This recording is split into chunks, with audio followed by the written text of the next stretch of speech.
said hi, Aaron.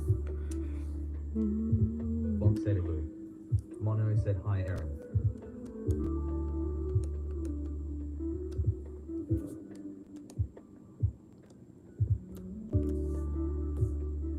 Aaron Ikes, I said hello, everyone, green heart emoji.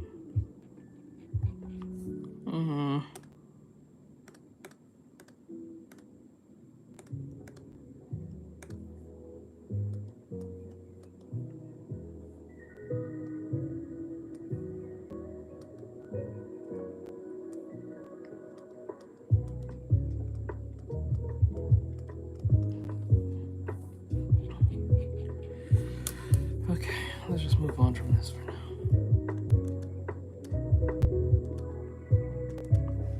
Mono said, teach, stop pretending you hate it. We all know you make yourself a large pot of it every day. No. No. Never.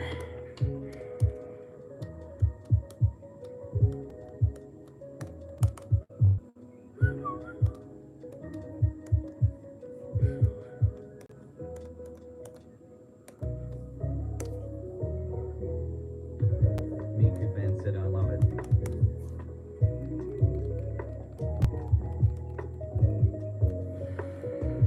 Very nice guy said, teach, will you be able to get on VRC later tonight?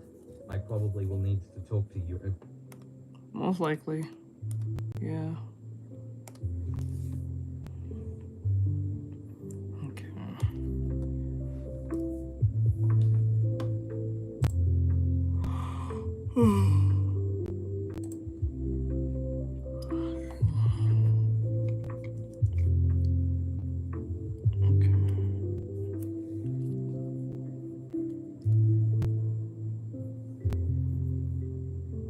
Very nice, I said, okay, good.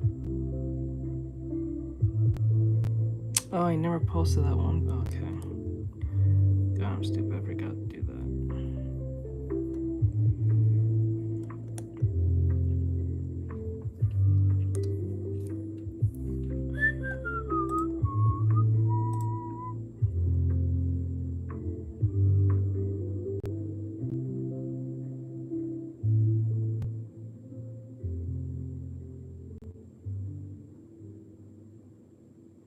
Bad names just followed.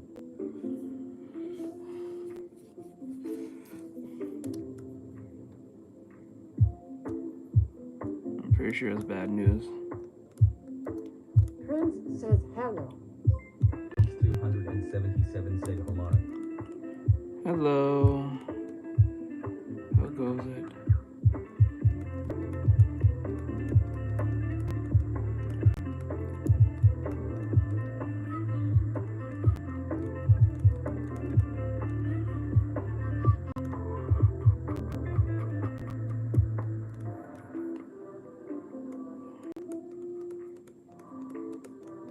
Writer Close says a PRINC, the 77 welcome to the stream.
Art with Ryan said, hey, Nikki, I just got here. What's going on? How goes it?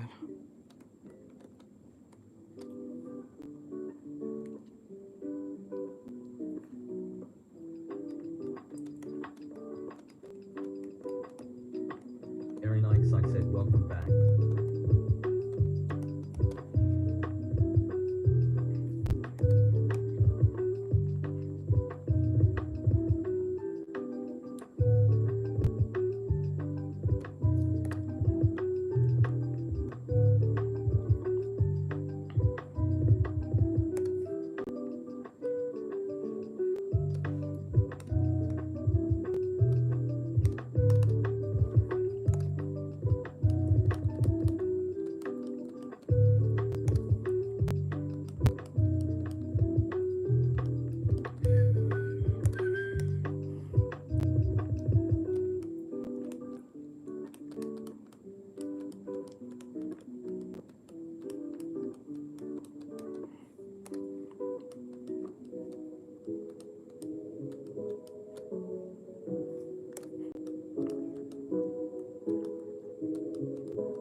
Mono said, teacher, I will go play with my friend.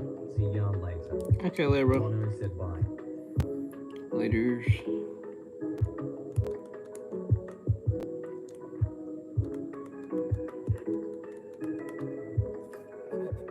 Prince says looking at you draw just gives me sight to start sketching something. Very nice, I said, Toodles Mono. I'm glad, I guess.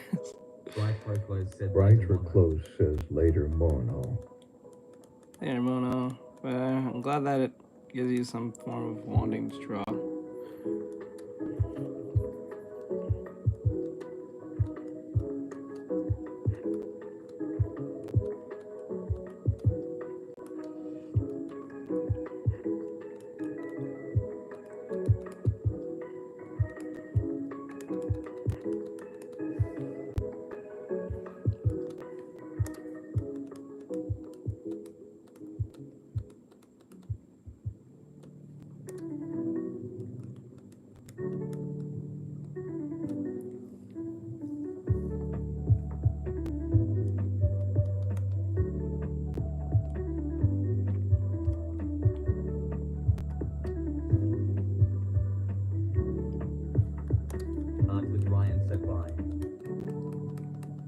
Later, bro.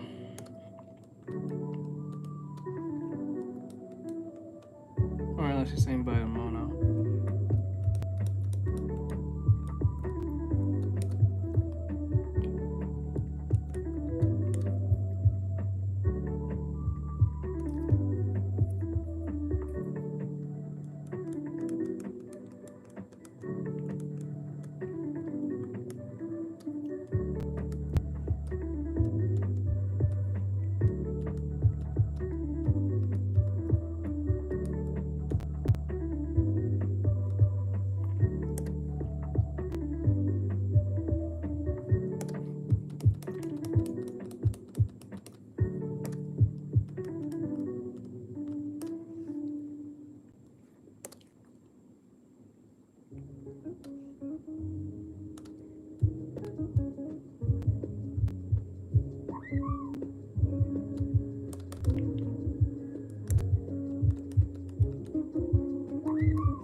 Welcome back.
Swifty13 asks, what are you drawing this on? Clips Uncle to Ryan paint. said, should I start live streaming soon, guys?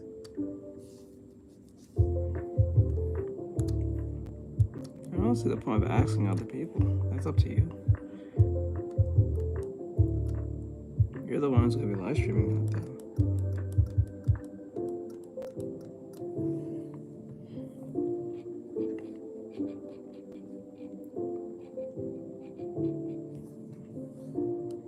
Art with Ryan said all.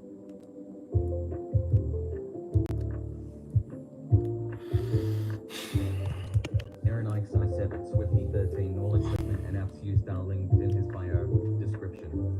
Rat said sure.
Valentina Tilda.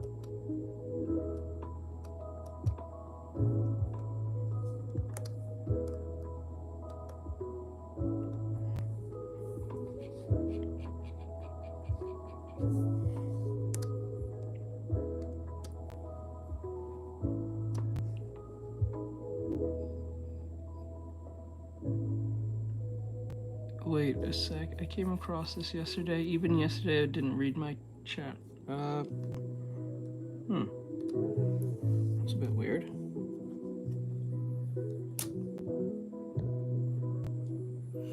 That's a bit weird.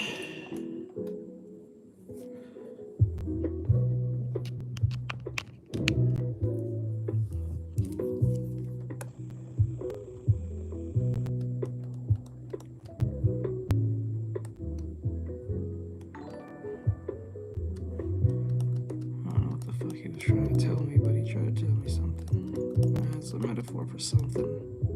Not totally sure what he's trying to tell me, but I'll figure it out.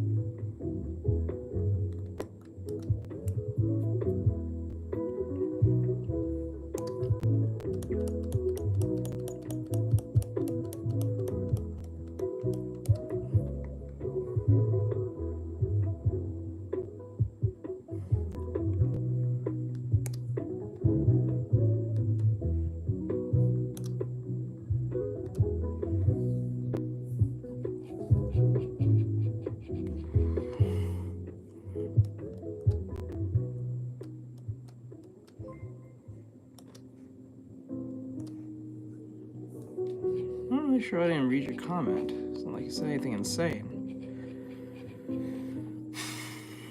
That's kind of weird. I'll have to look into that. Alright, I see you did that before.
Oh my god, fucking... I'm gonna get the fan. This fucking phone. This is fucking... always causing me the most trouble. I should have never bought this fucking phone.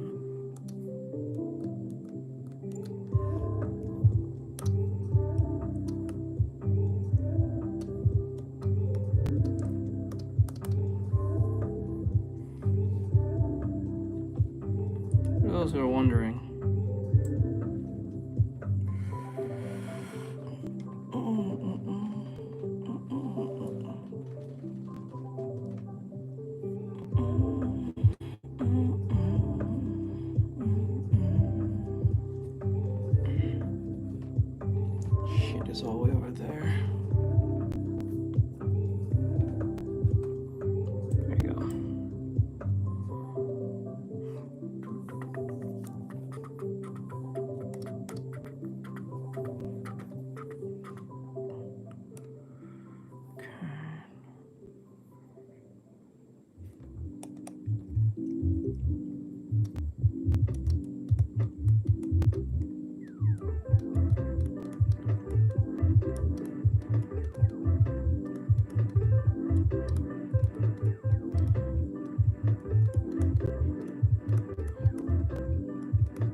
M1NT just followed.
Bri, what episode you on Dan to Dan?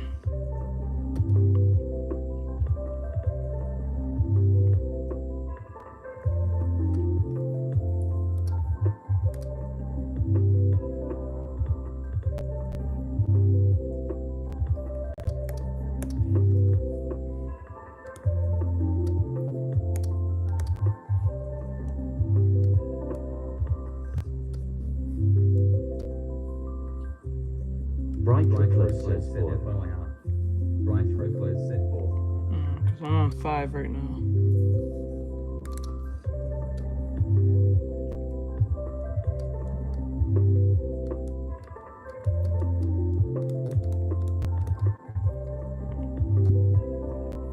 Yeah, I don't like. I appreciate how breakneck speed the show is. Brighter close says 5, my bad. Okay. Cause like, bro, the show is so breakneck. It's not even funny. Soji King said I'm a fan. ATP. ATP. I think P maybe next to M. So I think at the moment, I think. Yeah. The show is very breakneck speed. I'm really appreciative of that because I don't think there's a time where it just kind of got boring. It just really just kept on ramping up. Like it just kept getting worse. Like with Turbo Granny, it just kept on getting worse and worse and worse. That's what okay, there you go.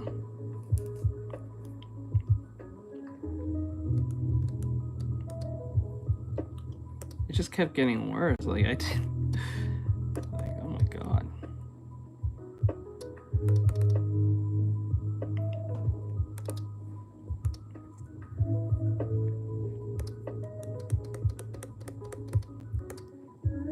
Brighter Close says, yeah, it's fast-paced, but not Shannon fast-paced, if you know what I mean. Yeah.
Soji Kink said I need to go live with you someday and filed loudly crying face emoji.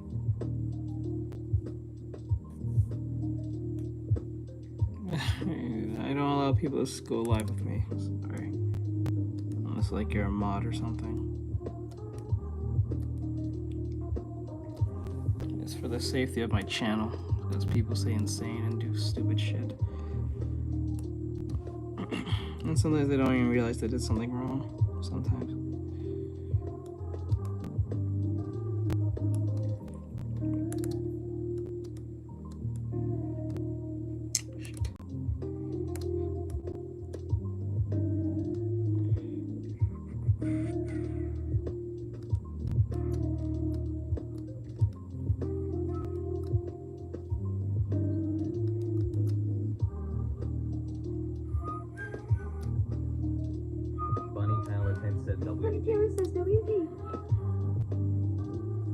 What's up, buddy? Jolyon Chabrick says, hello, Teach. Oh, Ari. Said, what app are you using? Clips do you Very paint? nice. I said it's so that he doesn't go live with other people unless you his mod.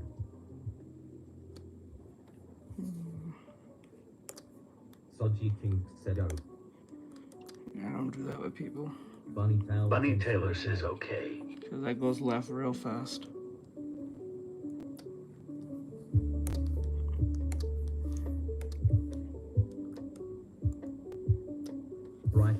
Brighter Close says that Bunny Taylor can Clip Studio Paint.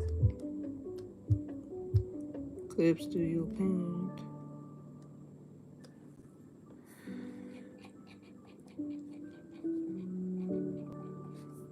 Bright Roclo said hi Bunny and Ari. Bunny Taylor says thank said you. Thank you.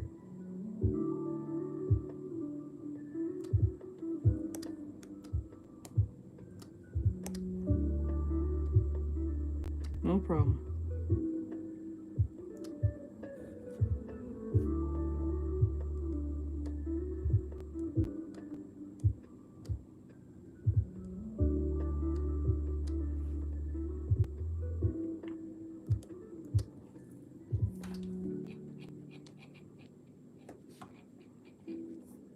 Foot's too big.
I think those are bots.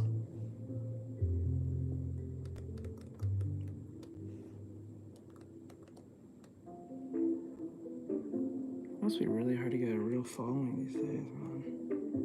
It must be extremely hard. what life was like without the bots before we became insane.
Line 2 pass said amazing.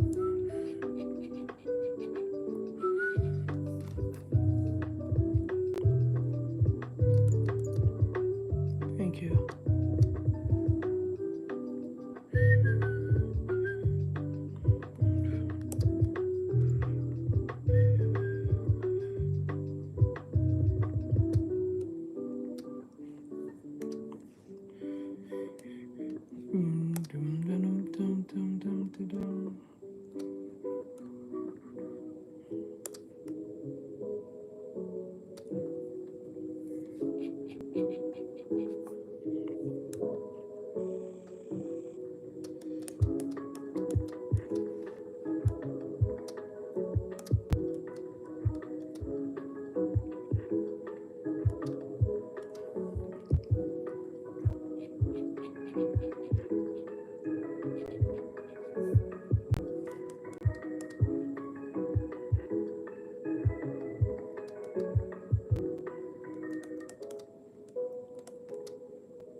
Brother Luffy says long time no see.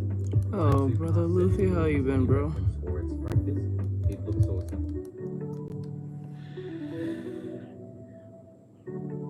I'm using reference. Brother Luffy said good. This code.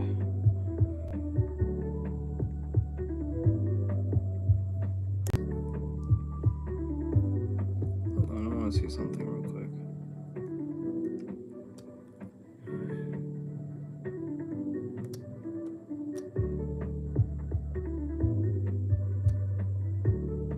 Very nice. I said it lying. Yes, he uses references when he's practicing. Yep. Matt asks Soy.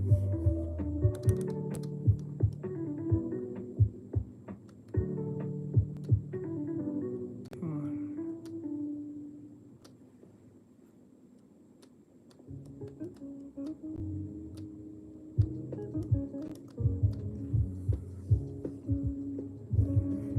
Oh. Matt said flag emoji, flag emoji, flag emoji, flag emoji. Why did they do that? Oh, why the fuck they do that? This shit is so dumb.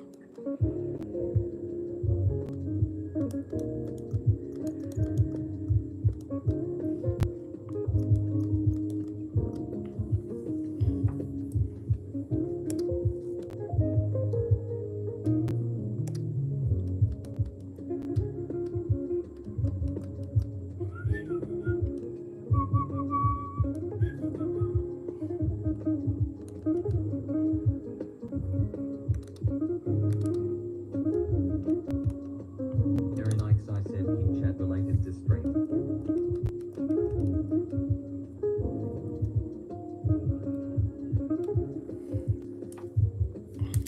Oh no, that's not the face. That's gonna confuse people if that's there. Matt said flag emoji, flag emoji, flag emoji, flag emoji, flag emoji, flag emoji, flag emoji, flag emoji, flag emoji. Nightbot said it bats. Greater than what? Did you think I was gone forever? Stop spamming words/phrases. No, he's gone. He's a fucking idiot. I don't know why he's doing this stupid shit. You're gone now. A dumbass. Movement said what happened. Art says what happened. Some dumbass is just doing dumbass stuff.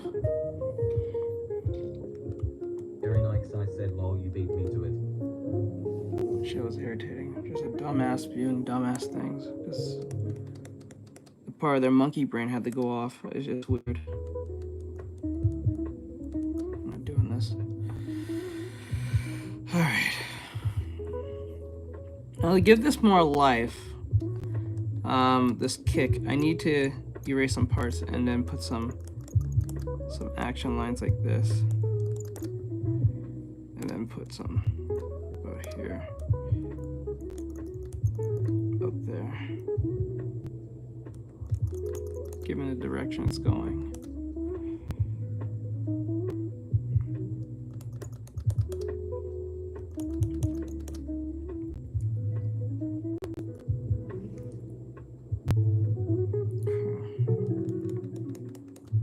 Very nice. I said you need to shorten the leg hole. So the leg that needs to be shortened. I don't think so. Need to rearrange it. Rearrange the leg. Very nice. I said not the bottom one, the top. Yeah, I know.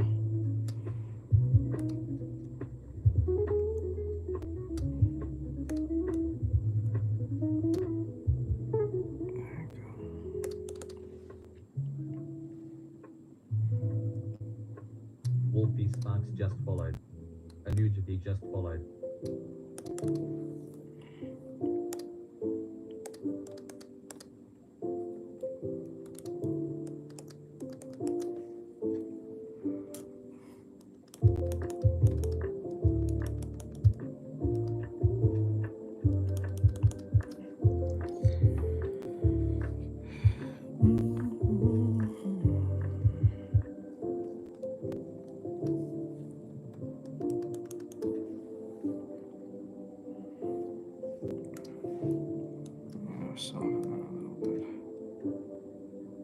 Retropos says it. Brother LaFi, welcome back, Luffy. Yeah, welcome back, bro. I'm sorry. I didn't say anything. Just kind of focusing.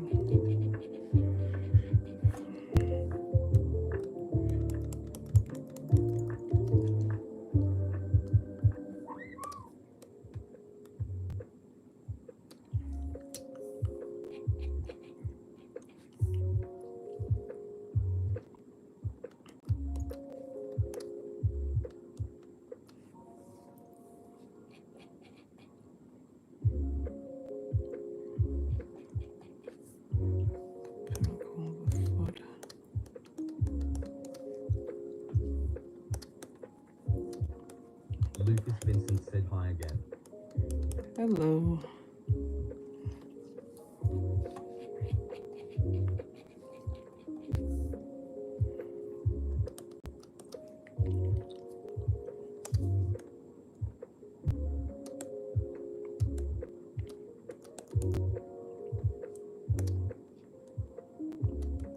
Mike has said she's right, it looks a little scaled up.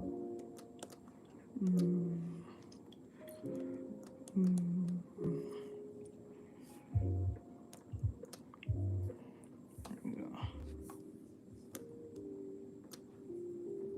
Shit.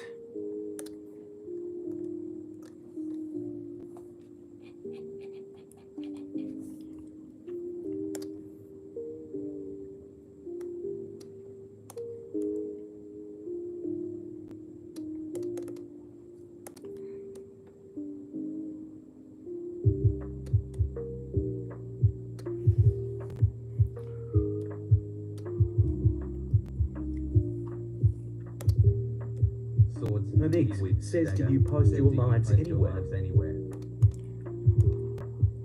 YouTube, Twitch, Trovo, and Kick.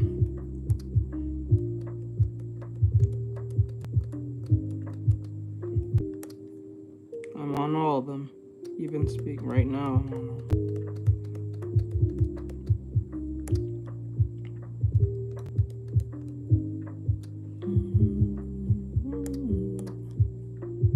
Lucas Vincent said, I love your videos. Thank you. I'm trying my best. Mr. Dot Lake Day said hi. Hello. Swords. Onyx says, Kiwi, thanks, man. dagger, You're said, a "Thanks, huge man. art You're a inspiration huge for art me." Inspiration for me. Really? I'm glad that. I don't know how I feel about that. I never know what to say to that half the time when people say Right for close says at Kiwi YouTube and Twitch. YouTube and Twitch and TikTok. Since you're on TikTok, I Lucas think. Vincent said, do you remember me from yesterday? Nope. I do not remember. I don't really put ever too much to remember people like that. Because I'm too busy trying to work. Lucas Vincent said, oh. Unless like you're a constant person that keeps coming in, then I'll probably remember you. But if you come in like a few times, I'm not gonna remember.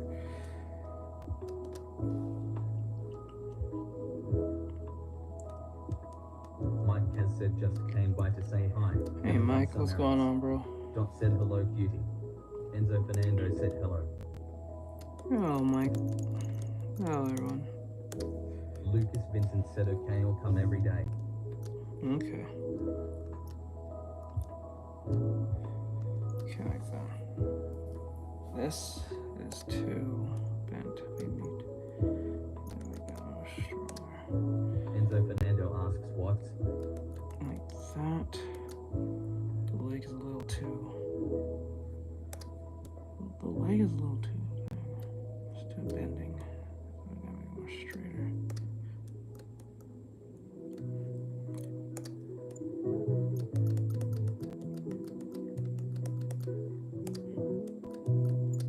Lucas Vincent said, nice work, bro. I could never do that. You can. Anyone can.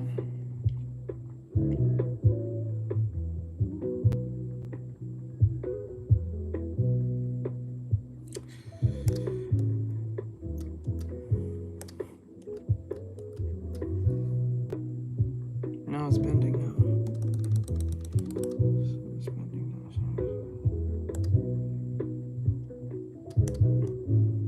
now. Shit, I should never listen to y'all. Lucas Vincent said, no, sorry, right.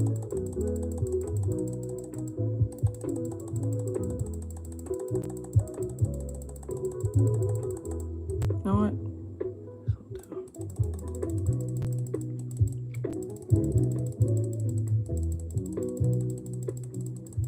Lucas Vincent said, keep up the good work. Gotcha. Thank you.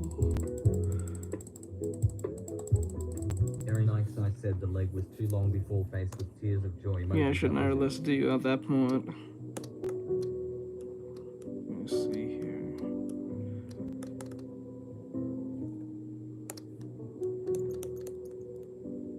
Let's see.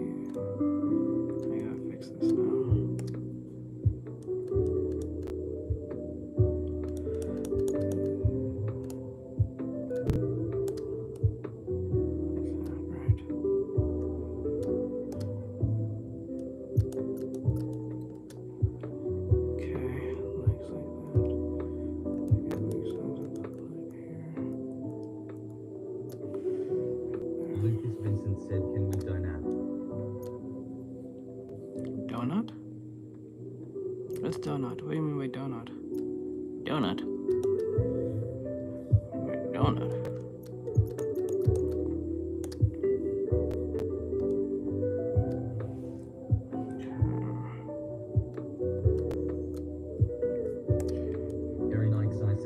Yes, you can donate to his Cash App link in bio. Lucas Vincent said I'll go ask my mom.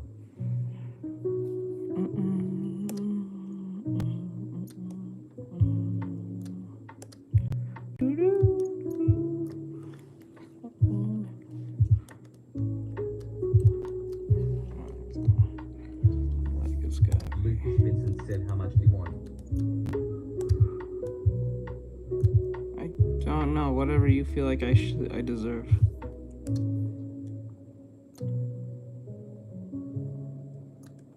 They'll expand your domain, says girl from Street Fighter. Sadly, no.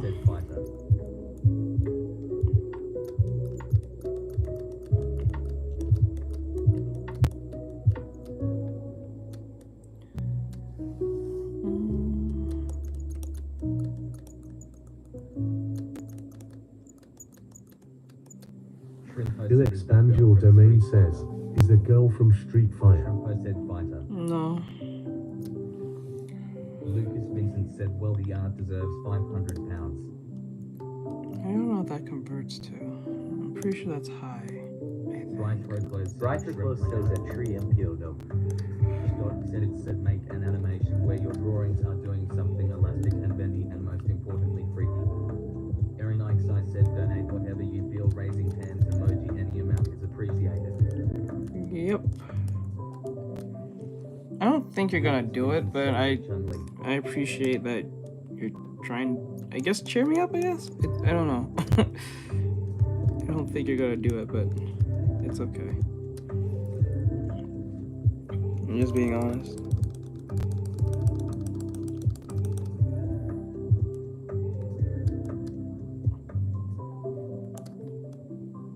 Erin Ikesai said that it's no free art request. Link in bio to commission.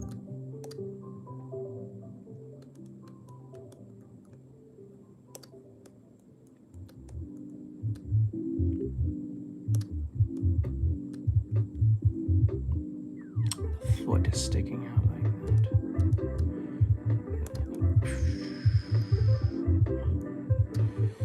Okay, now we can go back. And I'll do. Just follow. Lucas Vincent said, is it Chun-Li? No, I'm not drawing any character. A lot of people are trying to figure it out. I'm not drawing any character. I'm just doing a pose.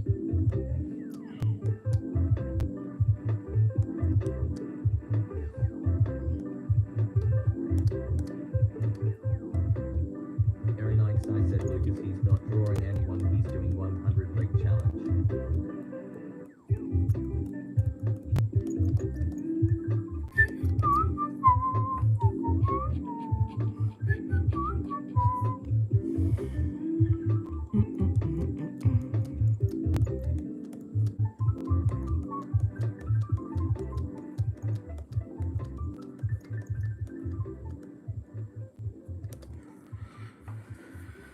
Okay. Lucas Vincent said, oh nice bro, one.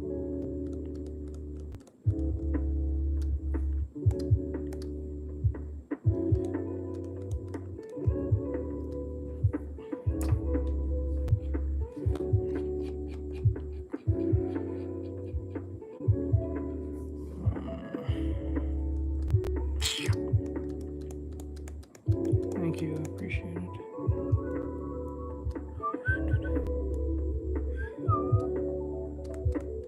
Unknown said V2 hot face emoji, hot face emoji, hot face emoji.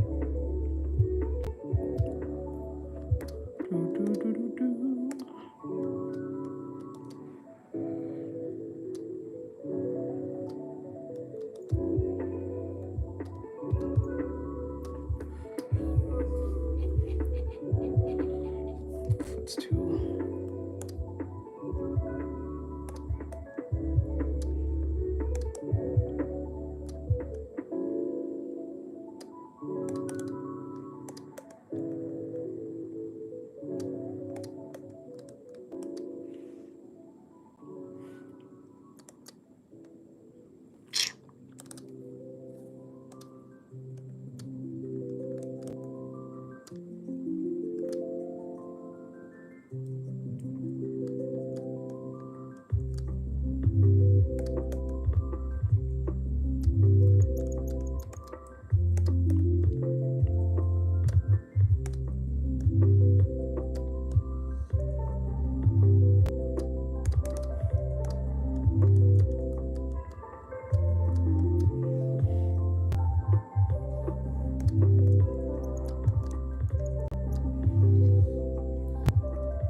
loudly crying face emoji, loudly crying face emoji.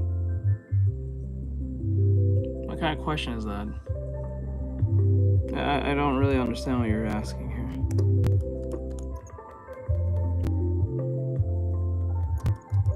To make it look good? Fuck. What kind of question is that? PINK_9 he said MB bro. It's like asking, why are you trying so hard to win the game? The fuck? Lucas Vincent said, do you have a favorite drawing? Just wondering, please do it every day and I'll come, but do keep it up and make sure you like what you're doing. Erin Ikes, I said Pinky's practicing drawing legs. If you don't like it, you can go. I don't understand. That was a weird question. Why are you working so hard for on the drawing? I'm like, to make it look good? I was like, the fuck? Why did they give you so much money for that movie? I don't know, to make it actually good? So we can make some profit off the movie? Why did you study so hard? Because I want to get an A? PINK_9 he said, why you stuck on that? I'm still here. Who cares if you're stuck on it? If you don't like it, you can leave. Some will take longer than others. Gives a fuck. PINK_9 he said, sometimes the movie is trash. Because they didn't work hard on it. That's the problem. People like you want to boom blash it and then hope for a good movie. Because I'm cleaning it up. What kind of stupid question is this? Did you ask the Dan like TF? A crazy question. PINK_9 he said, no, I don't bash none, yo drawing fine. No, that's a crazy question. That's a weird question to ask someone. Why are you so stuck on the thing? Because I'm trying to make it look good as possible? He said, I asked if BC he's making the toes long ass. I don't understand. PINK_9 he said, like bro. That was a weird question. Lucas Vincent said, my, do you like Mikael Myers? Lucas, don't do that or you're getting kicked out. I don't care if you come here every day. Do not do that. I hate it when people do that crap. PINK_9 he said, it's obviously feminine. So why she got 9 inch daggers for bottom fingers? Elder Zelda, USA. Sade Grayson says, can you draw Dr. Doom? No free requests. If you want me to draw Dr. Doom, you have to pay me. Link in bio if you want to see, get the commissions. Elder Zelda, USA. Sedo.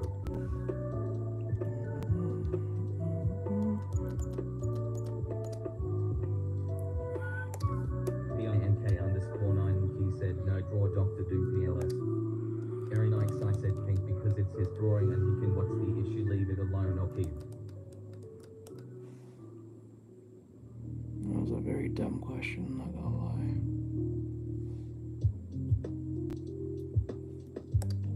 PINK_9 he asks, yo, which way is she kicking?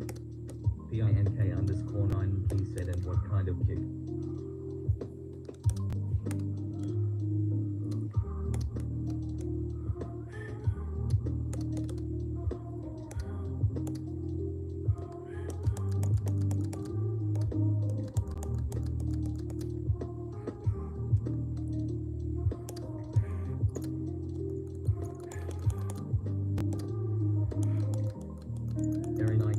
I'm done with stupidity. I'm sorry, Teach.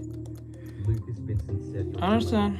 I have no problem. That was a very dumb question. That was a very weird question.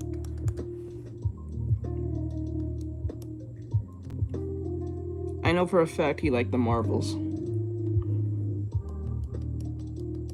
Or like the latest Joker movie. Bright Reclose said lol. Bright Reclose says lol. That was the most dumbest thing I heard. I was like, the fuck? Like, I really had the meme face. Like, you know the black guy who makes the face? Like, what the fuck? That was a weird question.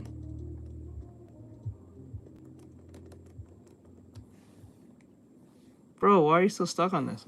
Maybe because I'm trying to make it look good? I don't know. Lucas Shit. Vincent said, where do you put your art? Usually on YouTube, TikTok, or Instagram, I guess. That was a weird ass question. I can't even get over that. That was a weird question. I never heard someone ask me a question like that in my life. Said Lucas on YouTube, TikTok, and Instagram. That was weird. Like the lack of self-awareness of that question was weird. You didn't think that was weird sounding?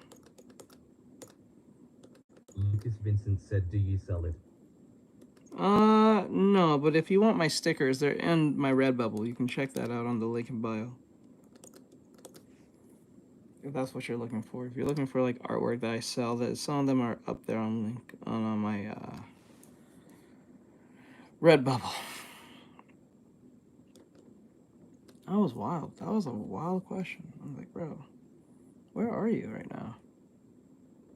Like, what are you doing? Lucas Vincent said, yeah, brother.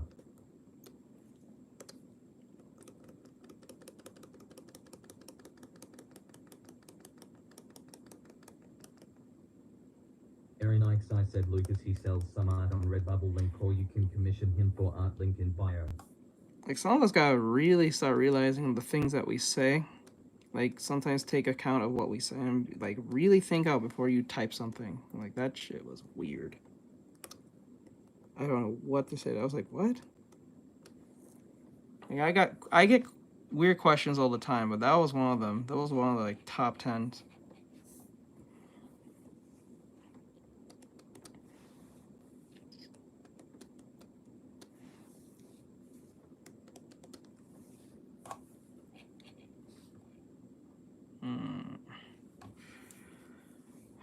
Okay, let me clean it up a little bit more on this leg, I swear to God. Okay, just a little bit more cleaner. Just looks a little too dirty. Okay. I made some changes on mine compared to the leg. Lucas Vincent said, what did I ask a vet question? Oh, not you. I'm talking about the last person. That was a weird question he asked.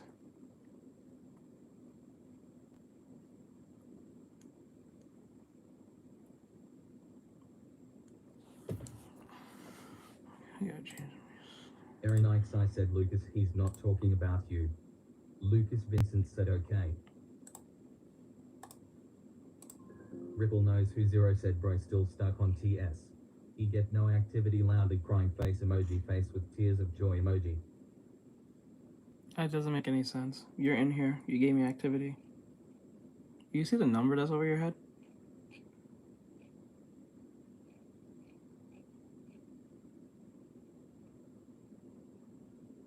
Let me see here. Where's the... Oh, I can play. I never... Best openings, endings, music up there. No, I don't think that... I tell you, there's a lot of people who lack self-awareness. And I think this is a Western problem. Lucas Vincent said he's clearly a blind bat. Yes, he's very stupid. A lot of Westerners are very stupid. I don't know why. I think we lack self-awareness half the time. Disrespect. I will ban you without hesitation. That shit is fucking crazy. First give them a warning. Because they probably are just trying to be funny. And that's fine.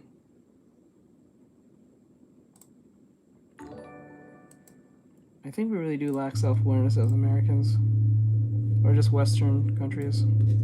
We say stupid shit and don't even realize what we said. Bro said I get no activity. I think he's talking about the actual channel. But he's in here watching and saying this. You gave me activity. But the other several people that's been talking, whether they're dumb or not, they're in here. Then he sees the number of subscribers. Aaron Ikes, said no, they didn't learn today. Disrespect ain't funny. Yeah. And then what's even more funny is like, they sat there and watched the entire time. You're giving me activity by even sitting. You don't even have to talk. You're giving me the retention time. So I don't see the galaxy brain response is really stupid. And if he's talking about having a girlfriend, I'm already married. I'm close to getting married, so it's like, what the fuck? There's something happen? No, just nothing. Nothing's happening, to be honest with you. Doctor said I know it isn't my business, but we know for any place with smelling It's my business, but you know. No, it's fine. It's really nothing, to be honest. Just a fart in the wind. Doctor asked why all they when we can't just get to the main course. Nico said my blanket smells like biscuits. Revival of coconut century.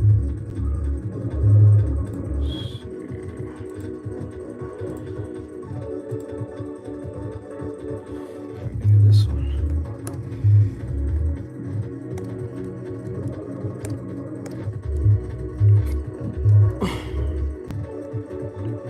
Said he'll be safe in his office. Yeah, you'll because they only go for brains. I just wanted you to know that. Nico? What? Nico said have a good day, man. You too, bro. I think.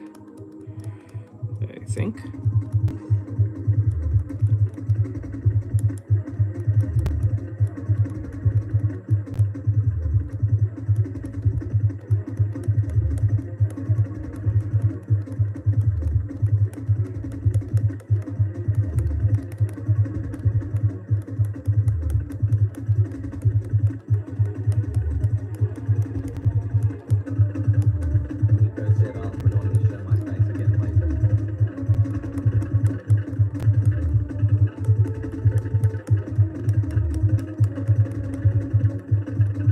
Carol 75 said he'll be back.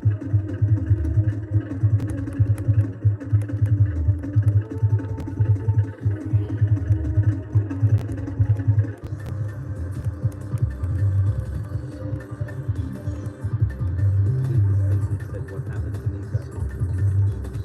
I think he left, I think. Pretty sure he said he left. Lucas Vincent said he'd be back. I think everyone would have known if he was. He left. Did you not see he said he was leaving? He literally said it. He said he's going now or some crap. Carol 75 said no, it's going to be too nice to do that.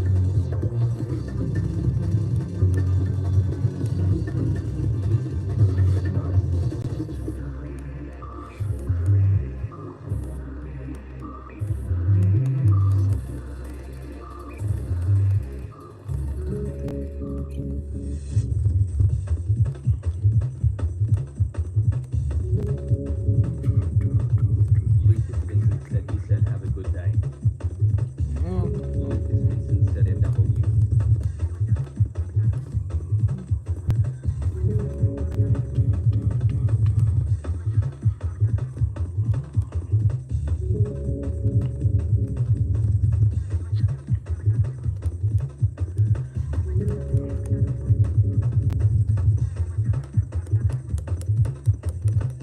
Lucas Vincent said maybe I'm blind.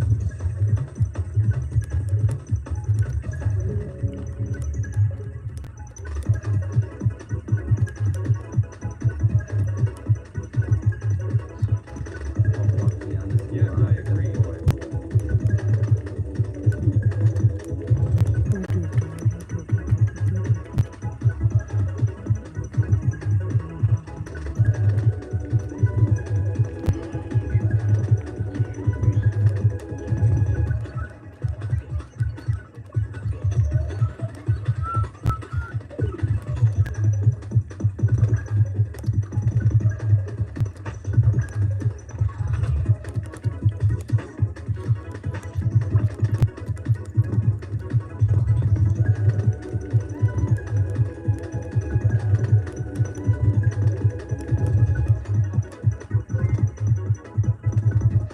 Oh, look at that. Thank you.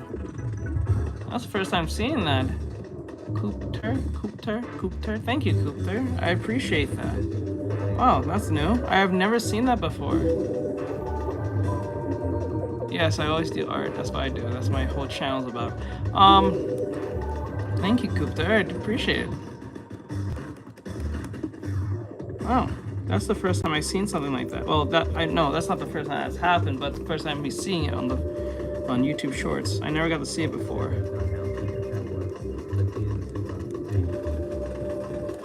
You know how Super Chat works, but here's Super. I don't know about Super Chat. I don't know how Super Chat works, to be honest. So thank you, I appreciate it.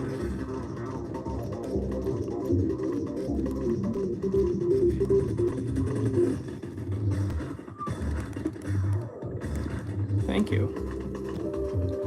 I'll clean her up and make that look a little better.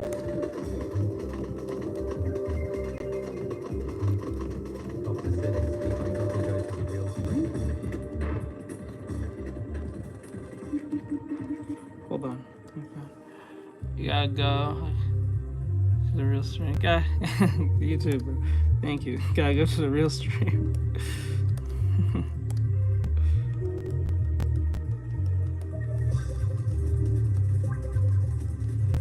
Okay.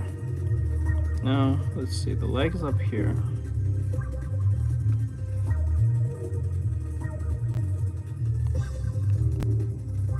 Oh wow, that. Copter. The helicopter. Okay, the leg is up here. Okay, and then what we're gonna do is make the leg. Okay, this is where the problem's gonna come in because it's kind of like curving. So I need to.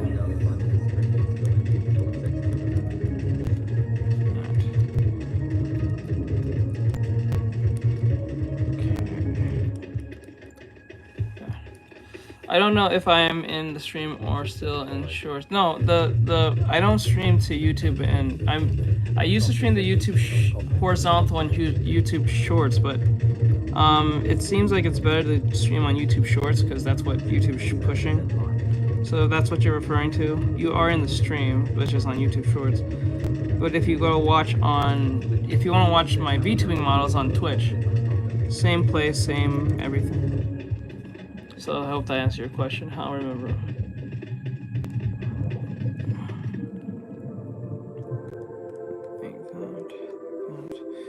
Legs go here. Arm goes like here. Copter said Luke is simply unforgettable big. Copter said also that answers it. Big face. Big face. That's all. No problem.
One problem I have when drawing legs, I always look like a weird vase.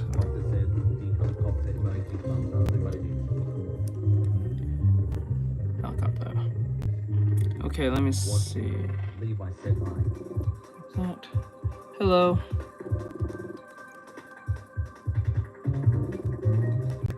What's with the dots?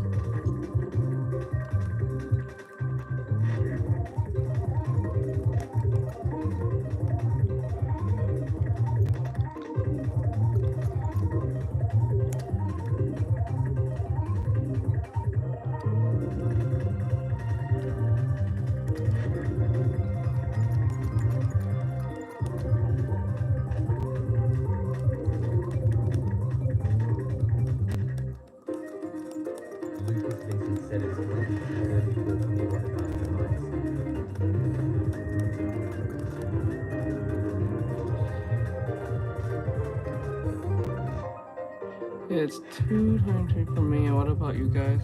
It's 5:47. Okay.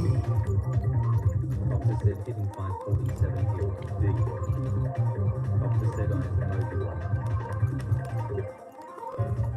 Watch this.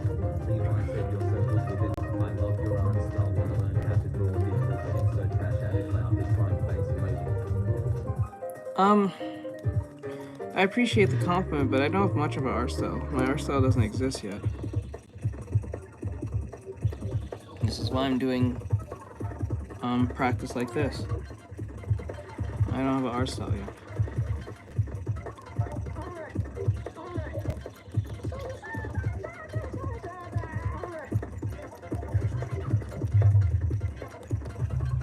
Okay. The leg is up, knees here. Aaron Einstein said watch everyone starts somewhere traditionally before moving to digital. Sure, this music is really distracting.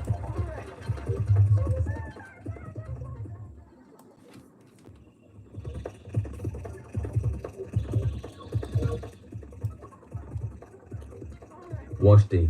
Levi said yeah, I'm traditional artist. Yeah, that's good. How long have you been doing tradition? Doctor said it. Aaron folded hands emoji. Now ain't that the truth, mate? Like, Lucas Vincent said the music going crazy right now, bro. Is it copyright? I'm pretty sure it is, but I figured out a way to get around that, so. And that's not even the song. The song is just sped up by 2 times speed. That's not how the song actually sounds like. It's just on sped up, so that's how I avoid the copyright problem.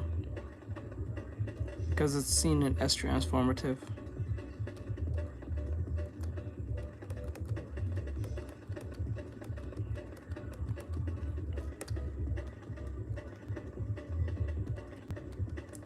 So that's how I've been getting away with copyright so far with these songs. But since I can't just play regular songs that are sped up because either it's just not gonna sound good half the time, and most people recognize those songs, unlike an atmospheric song like lo-fi or something, no one's gonna give a shit too much. Lucas Vincent said how the hell you found a loophole, Mr. Brands. So you just put the song that's playing on YouTube and put on 2 times speed, and then you just stream. It's seen as transformative, or it makes it hard for the bot to read the patterns of the song. Lucas Vincent said face green, smiling face pink, tears face turquoise, drinking coffee face orange, biting nails cock turquoise, looking up hand purple blue piece cock turquoise, looking up hand purple blue piece octopus red waving.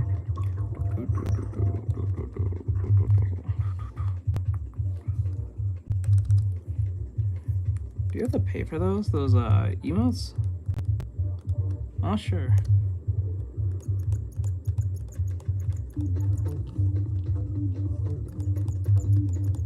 Copter said, did Lucas disappear, or is it just me?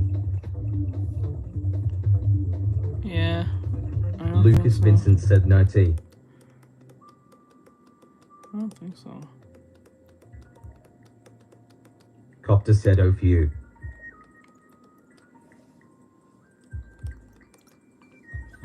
Okay. Okay, like that. Wash D. Levi said ig. It was deleted. I'd why am I thinking that face red droopy eyes? Okay. Lucas Vincent said I'm here, bro. Okay, the legs are not too bad. As long as just give me 3 dimensions, always the pain in the ass. Okay, there we go. Okay, just like that. Copter said wash probably. That was something.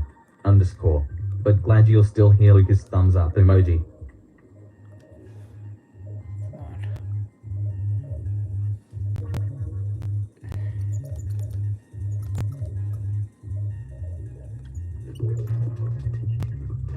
Aaron Ikes, I said Nightbot doesn't allow spamming, cursing or caps BC, it thinks you're yelling. Wash D. Levi said yeah sorry I didn't meant that. I need Bloodborne 2 said is Bloodborne 2 here.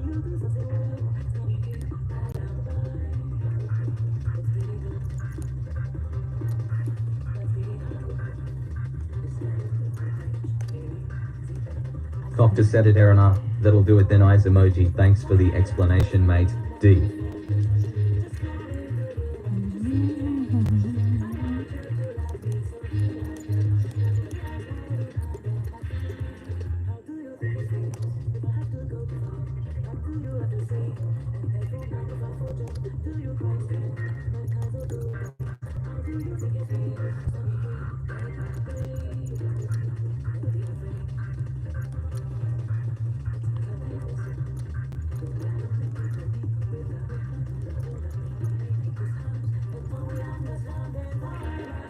Lucas Vincent said check mark button emoji, cross mark emoji, love you art, purple heart emoji, heart, purple heart emoji, heart.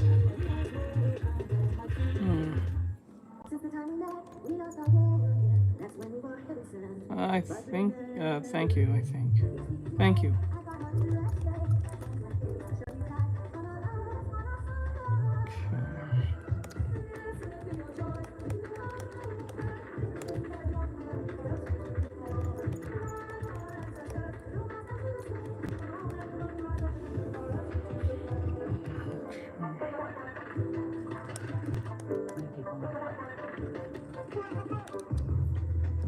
Prototype 01 asks, will you draw a leg? Copter said I can definitely agree on that. His art is cool. D first time seeing it though. For me at least, lol. Erin Ikes, I said no problem, Copter.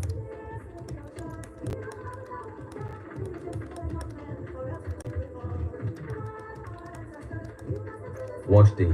Levi said, does anyone draw traditional here? I'm sorry if I'm asking too much. No. Joel Carter Me. just followed. Oh, you Cordelian just followed. Stormy Blogger just followed. Thank you.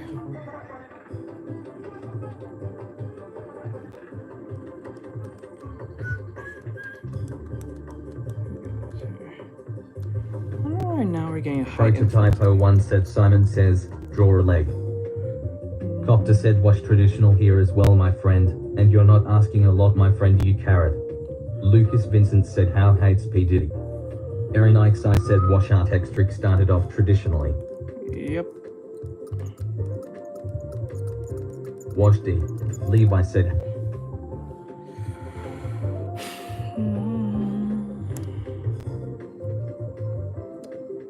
no, you're not asking a lot of questions, to be honest.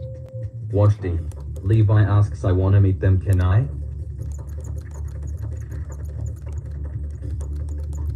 Erin Ikes, I said, prototype here's. He's doing 100 leg challenge.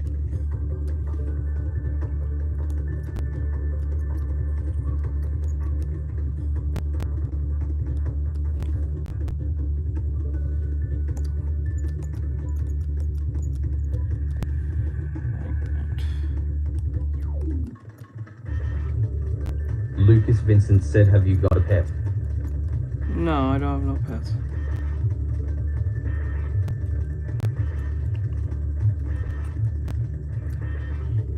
Erin Ikes, I said, Lucas, keep chat related to stream and no personal information.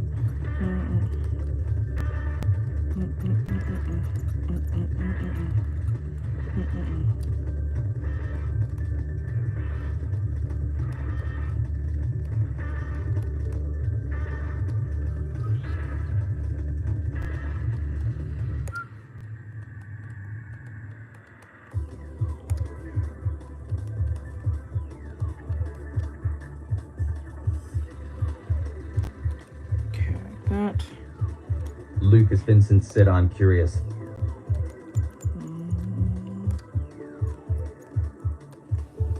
Lucas Vincent said, sorry, mister.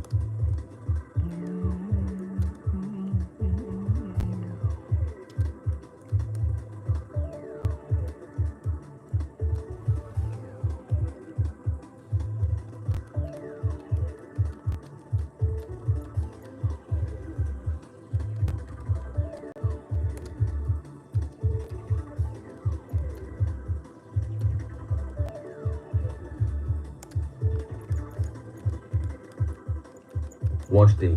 Levi said, can you draw Momo from Dandandan PLSS? Face red heart shape. No, I'm not gonna do that. That's a free commission. That's a free request. I don't do free requests. That's a commission. If you want me to do or draw that character, you have to pay. If you don't have the money, then too bad. Aaron I Ikes, don't I do said free. wash, yes he can, but no free art request. Link in bio to commission. Sorry, them's the rules. I'm not changing it. So please don't ask again unless you're gonna pay. Prototypo 1 asks, I like the voice. Reminds me of the ones inside my head. By the way, like your art style. What legs will you be drawing? You're looking at it right now. And every pose is very leg focused.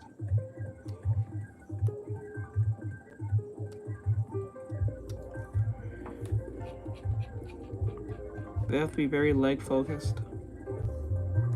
Adam Games said, can you draw hentai? Aaron Ikes, I said prototype, he's drawing all the legs he can. Copter said Adam. Washdi. Levi said, oh yeah, got it, it's sad I'm just too broke, so I don't think I can like even pay. Aaron Ikes, I said Adam, keep chat appropriate or you'll be removed, only warning.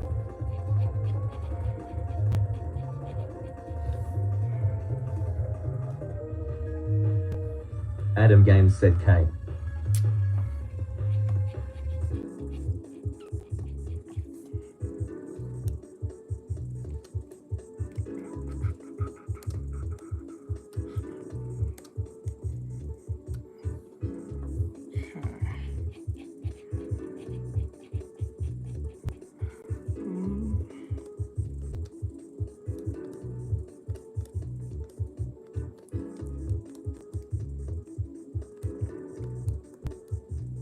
Lucas Vincent said, do you know Ice Spice and Mamor Snoop Dogg? They are in Fortnite.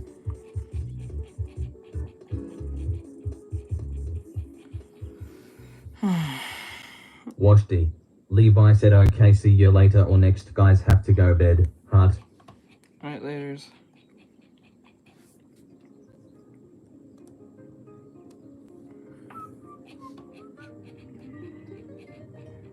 Aaron Ikes, I said later wash.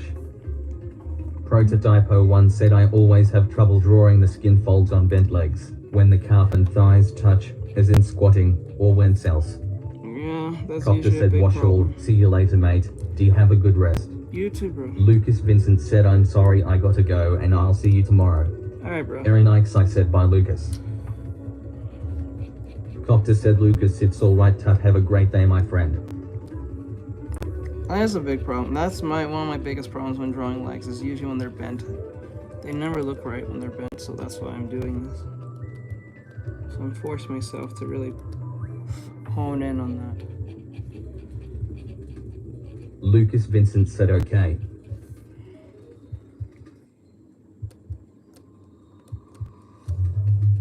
Lucas Vincent said C5A. I'm going to restart TikTok one more time. If TikTok Copter doesn't said yeah. bring Bent a lot legs of are people, painful to draw. I'm gonna cut Lucas TikTok Vincent short. said see ya. So I'm gonna cut TikTok short. Copter said Lucas waving hand emoji. D. I'll restream back on TikTok in a couple of minutes, just to give it some time to sit.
Actually, you know what? I can actually play this. Making of this video for about 11 hours straight. I really want to get this game done as soon as I can. I'm currently on part 6 of the main campaign. which based on what I'm reading, there's 11 or 12 Prototype parts to 01 this said, I game. suppose muscle, Nothing fat substantial has structure, and happened ligaments besides need the first consideration. opening 20 But I minutes, never and no, I'm actually not studied kidding. each So muscle I figured I'd tell you what I've neither played so so on far, the what the abdomen. game is Kinda actually drawn like, by the and then we'll reflex move on and to vibe. news like players already leaving the game behind, political activists ruining language in the name of wokeness, ideology being pushed, and deceptive journalist types being exposed. So to start, I played the game. The first 20 minutes, which you've seen in previews, is easily the most exciting part of the game. Because you're actually chasing after Solus, who is the sole reason why this game is hyped up for Dragon Age fans in the first place. Players know who Solus is, yet instead what ends up happening is you break a statue during his ritual, which you've seen in previews as well. Solus then tries to push it back, the ritual goes haywire, and Solus gets trapped in the Fade, and instead now 2 old elf gods get released to wreak havoc on the world. At this point, for the full 11 hours that I've played, Solus is completely sidelined and has no agency in the story whatsoever. Oh, shit. I wish I was kidding, but besides I think 2 or 3 conversations that I've had Doctor with said Solus this in the sounds Fade, interesting, eyes which you're emoji. able to do simply because your blood hit the pavement during the ritual site, yeah, really dumb explanation, but okay, anyways. You can talk to Solus at certain points, but beyond that, no, I'm not kidding you, Solus is... I tell you something, wokeness is the most elaborate hostage situation I've ever seen in every company has ever touched it. officially beaten. You beat the It is entire a point of this cult. game's Sorry, existence within the I need first to 20 draw something minutes of for playing homework it. now. What's So left goodbye for afterwards now. is this very weird, laters. disjointed adventure where you go around recruiting party members and just doing quests in various locations over and over again. Nothing Very about nice, this I game said later feels prototype. dire besides one single Was that the moment in the same person game that where was you visit asking a crazy village questions? and I find it can't completely remember. ruined by the blight, which was caused by Doctor one of the said elven prototype, gods. As good Skill luck on said the in his own homework, mate. review, D. the game never reaches that level of darkness ever again. And based on what I've played so far, he's right. It really hasn't. The best way I can explain to Nice, you I how said no, it Veilguard's wasn't. story feels so is what like, to say? imagine you were going to the theater to watch Avengers Infinity War. And they have been hyping up Thanos for years, dude. You're excited. You want to see Thanos in all of his glory. But then he ends up getting beaten in the first 20 minutes of the movie, and then is just relegated to sit in a cell for the rest of the movie. Wow. And instead now the main villains are the children of Thanos. Like that Ebony Maw guy, he is now the main villain basically going forward. Very nice, That's I said I Veilguard. removed them for The entire story screen. and Oh pacing my God, feels like did a they really suicide did that? bombers. To TikTok. Holy shit, are you kidding me?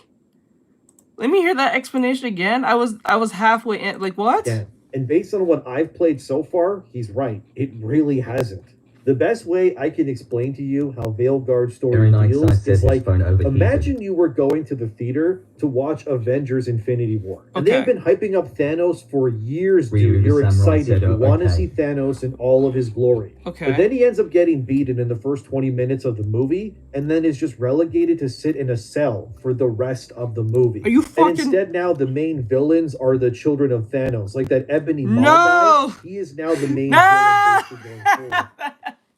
No! Oh my God, imagine you... Oh my God. Oh my God. Oh my God, imagine that happening. Like, imagine, for those who watch Naruto, imagine you watch Naruto, and he's gonna fight Pain for the very first time. Or not even Pain, let's fuck Pain. Let's say we were gonna fight Madara, who's been hyped up a lot throughout the entire series.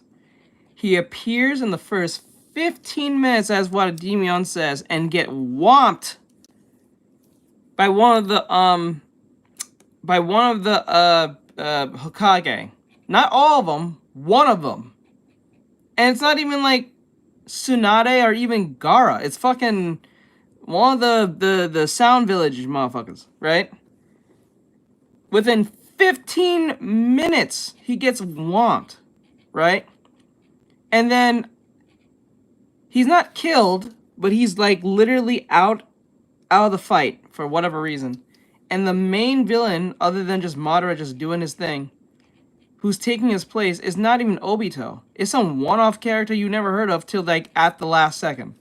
Who came in at the last second to, I guess, I wouldn't say save Madara, but help him with his plans. It's just some random person who's just overpowered. You'd never heard of him. Doctor said loudly crying face emoji that would. That That had hurt. would Mentally fucking LOL. suck. I'm like, who is this person? Like, I don't have no connection to this person. I have no caring for this person. It's just some random person. Right? Or like, let's use Jujutsu Kaisen for more recent. Like the whole what do you call it? The Shibuya arc, the Shibuya incident, right? Where imagine if fucking Sukuna woke up, right? And he wanted to fight Jogo, the lava curse dude. And he said, if you slap me at least once or put one literal attack on me, I will be your subordinate for the rest of the night or some shit he said. Imagine he said that in the first 2 seconds. Somehow Jogo, goddamn, Jogo did this. And then not only this happened, but to get out of the situation for Sukuna, his assistant, that white-haired character that just happens to be his subordinate, comes out of nowhere, kills him, kills the Jogo, and then start doing the whole incident. But instead of Sukuna, it's just the it's the assistant doing this. You're like, who the fuck is this person? You'd be kind of annoyed. Like, Sukuna really just dropped the bag. Like, what happened? I thought you were supposed to be like the big bad king of curses. Like, what's going on here? Why is your assistant causing this much havoc and you're not? Like, what the hell? I'm like, don't get me wrong, the fight probably might be pretty lit, but Doctor said shit. you already know Sukuna would absolutely betray his word for losing XD. Yes, bro, I would be so angry if this dude literally got whomped by this volcano. Are you serious? Oh, hell no. I was like, no, we done. We're done. I'm like, we done. I thought Jujutsu Kaisen was different, but I don't think so. I would be so mad, dude. I would be so angry. Imagine that happened. You've paid money to go to the theaters, as what Dingmyeon said, and then literally you see the big bad himself, the man that's always been featured in nearly every end game, end credit, or at least hinted at. And the first 15 minutes of the movie that's supposed to be 3.5 hours long, or at least 3 hours long, Said can't get higher gets cinema than that. beaten. And then Dove said FR.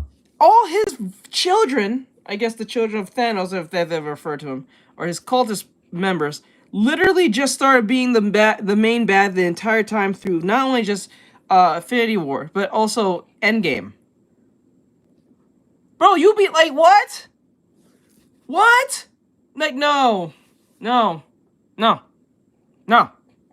happening. This is not happening. This is not happening. The fuck was this whole thing about?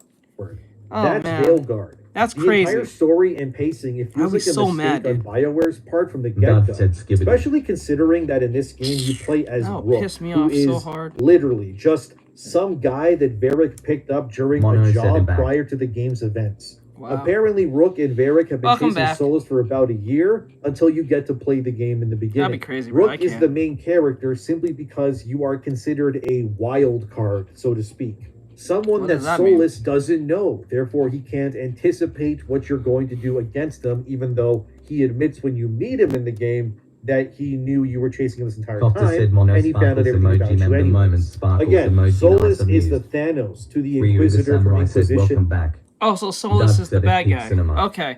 Remember, I'm not PNK familiar with _9 He said he's done with the toes. I'm not familiar with the whole Dragon Age lore. I never played the game. I think I played the game one time, and that was just a demo way back in 360 PNK era. _9 He said lol. But no, Mono I said tie. okay, so he's the villain, so that's crazy. Peak Cinema, he's done with the toes. Since Iron Man, so to Playing speak. shoes. But imagine instead of Iron Man fighting Thanos in Infinity War or Endgame, it's like you're playing Dove said Drax or with the Sigma. Star-Lord instead. That's who you're playing here in terms of importance to the story and these characters. That may actually be giving the game too much credit. You're more like Mantis or Wong from Doctor Strange, I guess, in terms of who Thanos would even know. Or So you're telling me you're pretty much playing as a side character in this lore? Ah, shit, that's not good. You're not even like even if you're not the main, like, let's be honest. as much as we watch Jujutsu Kaisen, I'm going to use Jujutsu Kaisen as an example. As much of most of us have seen Jujutsu Kaisen, it's I know that Yuji is the main character, but let's be honest, the main character is Gojo. Let's just call it for what it is. It's Gojo. We all care about it because Gojo's there. Let's just call it for what it is. You know, it is what it is. Don't get me wrong. Yuji is not a bad protagonist. Don't get me wrong. But let's be honest. Everyone cares about Gojo. That's why you don't ever hear anyone ask me to draw Yuji. You never hear anyone ask me to draw Yuji. At all. Not even Megumi. It's either Gojo or Toji. It's one of those two. Or Sukuna. It's one of those three. That's it. Those are the three most liked individuals in the show. Let's just call it for what it is. Jesus Christ. Ryu the samurai said, "Now we here for the panda." So, like, in story terms, instead of you playing as Yuji, playing as Megumi, Gojo, Toji, Sukuna, no, your character arc is the panda. Doctor said fair eyes emoji. It's literally the panda. You're the panda in this video game. You're a panda. Shit, you're not even the dude with the voice thing, with the what's his name, with the who speaks in no, not even that. You're not even the dude with the sword. What's his name? Yuna? I forgot his name. Yuta. You're not even him. Shit. You're just Panda. Fuck, that's a big loss. Soulless in this. Not saying Panda's bad. Honestly, the entire game should just have been you as the Inquisitor again. It would immediately make everything that's going on 10 times better. That's crazy, The fact that it's not the Inquisitor. We need to send Rob Bresnahan to Congress. He'll always fight for Pennsylvania families and put an end to the radical Inquisitor chasing Soulless, and they didn't make Soulless the main true villain here. No. It is such a missed opportunity. It's honestly more pathetic than it is disappointing. Rook just doesn't make any sense. And then the Elven gods, I couldn't really tell you because besides one cutscene where each god says one line of dialogue, while looking through some magical portal as they stare at the party, I have never even seen them once since then. I've also noticed that every single villain in every mission that I've done pretty much unanimously has always been white men as well. Anytime someone is shown to be the villain and there of is a videos mission on that or already. mission, You can literally you can type my pretty name much and say bet your sweet tutorials. butt cheeks that it's going to be an incompetent white guy, while a bunch of diverse people just kind of stand around yelling at the white person for being a bad guy once they're caught. Yeah. Like that blighted village I talked about earlier. Yeah, that's pretty They got much sold out by their mayor because the elven gods promised that mayor golden return. And yeah, he's a white guy, big surprise, and everyone on your team wants you to leave this guy to die. And I'm trying my damnedest to play Veilguard like a renegade in Mass Effect, so I told my companions to shut up, and then I just saved the guy because I wanted to. There was also another mission, which was apparently a main mission, which I couldn't tell because it looked like every other mission in the game. But anyway, you're in Mithrathis with Nev, Gallus, and you're chasing down a Venatori mage who's just doing, typical evil things. And the mission ends up being that a skinny, pathetic, you guessed it, white boy was the villain all along, and then he gets away with it because his dad is rich. And even the captain of the guard who's protecting that rich white boy is also a white guy too, who later on you also find dirt on. Okay, let's just be honest here. I know there's stereotypes of white people, but I like how they just use the same archetype of white person. That's what makes it very weird. I'm not saying there's no evil rich white guys that don't exist, or people who have money and use their money or use their status of their parents' money to get away with shit. That does exist. And it's usually seen through the eyes of white people at 9 times out of 10 in movies and video games or in TV shows, depending on what you're watching. But not all of them do that. But then again, I'm like, it's like we're using the same archetype over and over again. That's the problem here. That's the main problem for me. That's why I don't really like the idea of how they treat white people, because it's always the same archetype. Proving that, you guessed it again, is corrupt and evil and is also working with the Venatori because they're all white guys. There's even a faction quest in Antiva where you have to infiltrate this Kunari stronghold, which is actually a pretty decent mission with a pretty cool boss at the end, to be honest. But once you get back to the Crow's base, the governor there says the Crows need to not get involved, although they'll just cause more damage. And he is also, you guessed it, a white guy, as diverse people just stare at him angrily, as you see on screen here, and then tell him to know his place until he leaves. It's so blatantly Are you obvious serious? that it's more pathetic than anything else. This game, just so far, it just hates white men completely. Which makes it all the more funny considering that my Rook is a white guy that's saving all of them too. I think I've heard mention of one female villain for the character Lucanus, and I think their name was Zara, if I remember hearing it correctly, but I haven't met her yet. But besides that one character, all the other side bad guys are men, and they all seem to either be white men or faceless, forgettable I'm Kunari. telling you now, this type of treatment towards white men or white people in general, this weirdness that's happening, it's going to bite the ass of most minorities, and they're not going to believe. They're not That going to you like just it. kill and then forget about. If you couldn't already In the tell, next several years or so. the agenda here is very clear. I mean, for gonna the end first few bad. hours too, the only companions available to you are pretty much all women as well. It's not until you get Lucanus you get an actual male teammate, but he's more effeminate too, to be honest. I feel like I'm in a game with negative masculine presence, if that makes any sense. Going I from get it. playing Space Marine 2 to Veilguard is like eating a 10-ounce steak with fries and a nice drink to a vegan burger with a latte. It's the only way that I can explain it to you. In terms of exploration, it kind of varies and depends. The best location, in my opinion, so far, is the Crossroads, because it's this sprawling landmass within the Fade, you know, the realm of dreams and magic. And it splinters, and it has actual exploration that's akin to Inquisition, with missions and secrets That's to find fine. and puzzles to solve for items and whatever else. I actually like this area. Copter I just said, "Got to wish go the for a whole bit, game mate." was All like right, the bro. Crossroads, but it Do your isn't. thing, bro. But I will say credit where it's due. I do find them in Rathis and Treviso city maps to have quite a bit to discover too, especially Treviso. Lots of places to find stuff, run around, climb on. I genuinely like how they designed Treviso, especially here. But everything else outside of what I just mentioned, it's very linear and painfully generic. It's just a weird game. There's parts where I go, oh, I kind of like that. But for every oh, I get like 4 man, what the hell moments in return. I don't like that you can't control your Christopher asks teammates. first Their time abilities viewer, are also just how long have very you been simple, drawing? and so are their skill trees. Your companions also can't die in Since I was combat 6, I'm because they have 29. no health bars, which is also weird. So I didn't take my whenever they job actually seriously get some till I was equipment, 23, it's 24. just to buff Between their 23 and damage or their 24. cooldowns, pretty much. As for Rook, you get a decent amount of customization, so credit where it is due at least, but I do appreciate that the skill tree at least allows the warrior class anyway, which is what I'm playing, to do some sort of cool stuff. I don't have a specialization yet on level 15. I believe as of my last play session, they unlock at level 20. But I'm thinking that I will probably go Reaper, because you get to kill stuff with a Ghost Death Scythe, and then, you steal HP when you attack. And it's also shield based, so it's kind of like a Dark Knight in Final Fantasy, I guess. Oh yeah, and every class like Warrior, Mage, and Rogue, they have 2 weapon types that you can switch between. I like this idea as well. I think it's good. So like I said, I'm being fair with the game. I'm giving it kudos where I genuinely feel that it's rewarded. The combat is not as bad as some reviews made it out to be, but yes, it is very button mashy and repetitive. But I don't hate the combat. At least as a warrior, it's somewhat fun at times to parry enemies and Captain America throw my shield into them, I guess, but does the combat evolve in any meaningful way? You are equal like you No. came out of the Then you have womb the with a pen, my companions, dude, which lol. are a mixed bag so far for me, and I don't really feel Lavinia connected said to any potato. of them.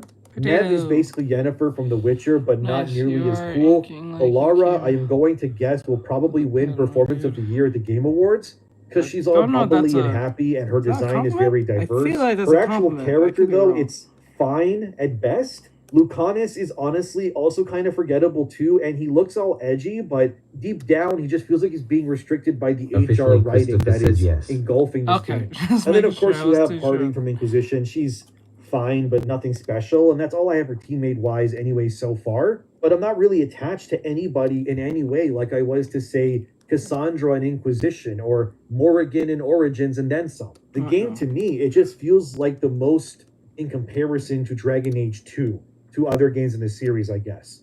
And I mean in the sense that Dragon Age 2 felt very disjointed and paced very weirdly, and yeah, that's how Veilguard feels like to a T. Inquisition, that game actually felt like it knew what it wanted to be, and it honed in on its strengths. It had weaknesses, but credit where it's due. But Veilguard feels like it was clearly intended to be something else, Officially, but then got Christopher asks, transformed are you listening to a midway through podcast? development into what it is now. I mean, listen Rook to a alone video, being this kind of archetype but I wanna bandit-like say character, yeah, they podcast. obviously reused this from when this But if game you was want to call a it that, go multiplayer ahead. game. I listened to a Also, video I about don't the whole hate the art dragon style as much as other people, I veil guess, when I problem. played the game. However, I do find that the monster designs in this game, they are dog water. There is no way of going around it or Ryu the defending Samurai it. said it's a video. Character-wise, Yeah. it varies. I'm fine with some of them. Some of I them was kind of supposed to like do do some look really weird and reactions, gross. but Although I hope if Dragon I'm Age just ever putting that does off get for another now. game, that they make it more like Inquisition, but they can keep a little bit of that animated style, and then it shouldn't be too bad. But like I said, the enemies, on the other hand, yeah, no. I mean, especially the monsters. Like the Darkspawn, they look horrendous. They stick out looking like Fortnite clone enemies.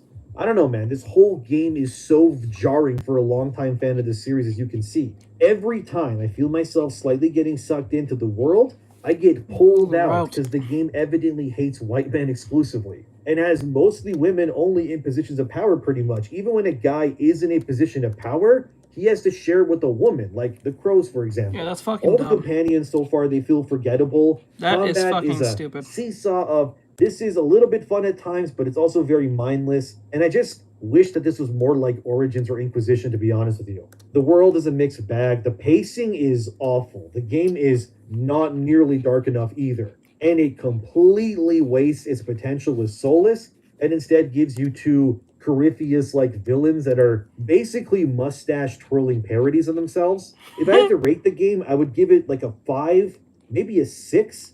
But when things are better, like very rarely, I would like start going a little bit to a 7, but unfortunately, every time stupid stuff happens, which is pretty often, it just falls back Officially, to like a 5 Christopher again. said keep up This the is good not the work. best Dragon Thank Age. you. It's not Scrolling even through close and so saw far. you. But I think Now if I'm you going to really go want check your play page. it, I would honestly No go for a problem. deep sale of Hope this. it doesn't Just disappoint. know that the game is a woke activist dream. So let's get into the news now that my impressions here are done for now.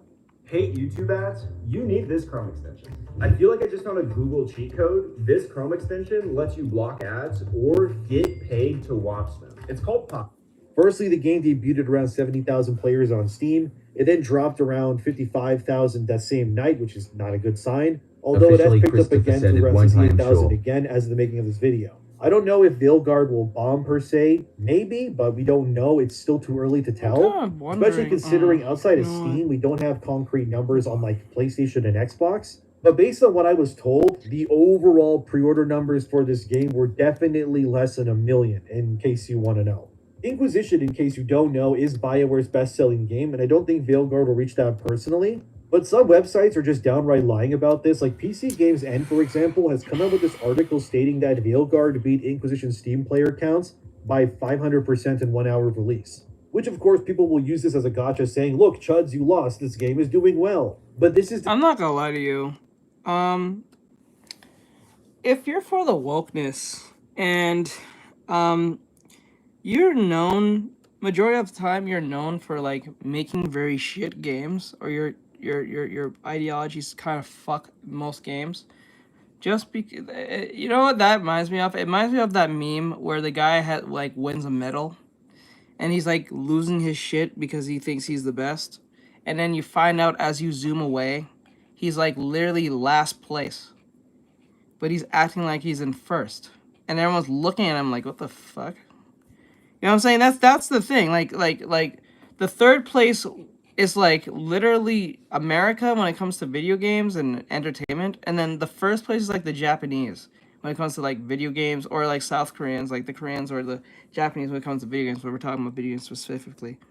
So that we're just looking at them like, what the fuck is wrong with you? Like South Koreans are in like second, and Japanese are like in first right now when it comes to like, making base games. And then America's like losing their shit in third or last place, literally. And then like when like act like they got first place. That's what wokeness feels like to me when they say, see you chuds, we got you now. See, you did well. I'm like, so the one game that did well out of the 40 that didn't do well. So that's a win on your behalf? Is that really a win? That's like saying you got fucked over 10 times by your girlfriend, and then you finally stand up for yourself, and then you say, fuck you, I'm moving on with my life, haha, or X, Y, and Z, or you even cheat back on her, which I wouldn't recommend. Is that really a win? Because you already got 40 like bodies on you within your relationship. That's not even a win. If anything, you took too damn long to respond. So like, react. So like, what's the win here? There's no win. If anything, it just kind of like delays the problem of what's going on. So, no, that's not a win. Just because you got one A on your test doesn't make up for all the Fs you got on the other homeworks and assignments. If anything, it didn't bring up the... It probably bring your F to a literal D. Or an E. Or I don't even think they use E. So like literally from D to F, I think they skip E. So that report card ain't looking very nice. You know, you see how stupid that sounds? That's just dumb. Deceptive writing and doesn't paint the correct picture at all. Did Veilguard beat Inquisition on Steam? Well, yes, but actually no. Let me explain. You see, Inquisition came out in 2014. However, the game, for whatever reason, wasn't available on Steam as a platform until 2020. So by the time Inquisition came to Steam, the core audience that had played this game either on PlayStation, Xbox, or the EA launcher on PC, a lot of them have already moved on from the game at that point. So when the game came to Steam 6 whole years after release, then yeah, of course the numbers weren't exactly too high. So yes, Veilguard did beat Inquisition. Oh my god, so they try to use it as a gotcha for something that came out 6 years later, and then, oh my god, talk about the coping, dude. I didn't even notice what he was saying till that last second. I'm like, oh god. So let me get this straight. So at the time of when Inquisition came out in 2014 on consoles, I believe, right? Or maybe it's even less than that. I don't even think it's 2014. He says 6 years later. So it came to, wait, what year did it come in? Of course, people will use this as a gotcha saying, look, Chuds, you lost. This game is doing well. But this is deceptive writing and doesn't paint the correct picture at all. Did Veilguard beat Inquisition on Steam? Well, yes, but actually no. Let me explain. You see, Inquisition came out in 2014. However, the game, for whatever reason, wasn't available on Steam as a platform until 2020. Oh my god. So damn! This is why doing your own damn research is very important, because the Trust Me Bros exist, and they're not even like someone you know. It's usually the media that you're supposed to trust, that's supposed to be honest. They're not honest. So what just happened was, he just said it. So the game came out in 2014 on consoles, but was not for Steam, which was for PC, till 2020. That's 6 years later. That's even that's the same year as the pandemic, right? So let's just be honest. Let's just say the pandemic didn't come through in 2020. That would have probably made a lot of money in 2020, probably, maybe. No, that's a lie. Because if everyone's home, why not buy the game, right? So I guess that wouldn't really make much of a difference. But I'm saying in the sense that because the game came out in 2014 for consoles in its debut, it came out 6 years later on PC. So the hype for it is not that high as if it was in 2014. I'm pretty sure in 2014, if it came out both on console and PC, it would have made even much more money than it did before, right? Because it's on PC. So for all the modding and all that stuff that people want to do. And plus, what makes this funny is that they're using an old game that came out 6 years ago. Or no, what's 2020? It's 2024. 4 years ago for PC. So the game actually is more than 14 years. Ooh, that's 14 years. So the game came out in 2014. Oh shit, the game came out in 2014. 10 years later, they're using a game that came out for console in 2014 versus right now, where it literally came out. And then expect that's a win. Tell me you're not handicapped within the conditions without telling me you're handicapped without the conditions. So you put a handicap on people on that condition to seem like you won. That's literally running with someone with their leg tied to the back of their leg. That's wild. Thank you. Very nice, I said bless you. That's crazy stupid.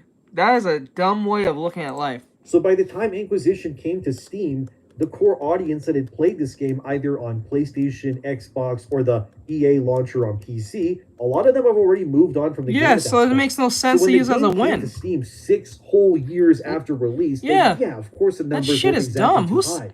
So yes, damn, these people are dumb. Inquisition by 500%, but You're Thank you. comparing a game that was 6 years removed from its hype cycle to a game Yeah. that released day one on Steam. Same. That's Like, that- not a very genuine comparison. I It's think we can all not. agree on that. But had Inquisition dropped day one on Steam, like back in 2014, alongside the PS4 and such, I guarantee you the Steam player count for Inquisition, that would have been well over 100,000, maybe even 200, 300,000 day one easily. No contest. But it's such an unfair and disingenuous comparison. Yeah. And I mean, these are games journalists, so what do we really expect? Maybe they should report how Stardew Valley also beat Veilguard's player numbers during its day one release, and that Stardew Valley is an 8-year-old game at this point. Maybe write an article about that, PC Games. It's And funny. like, Chrissy was just playing that 2 days ago. Chrissy was playing that 2 days ago when I was streaming, when I was drawing. The whole time when she was in the room, she was playing Stardew Valley on the Xbox. you won't because it goes against your narrative.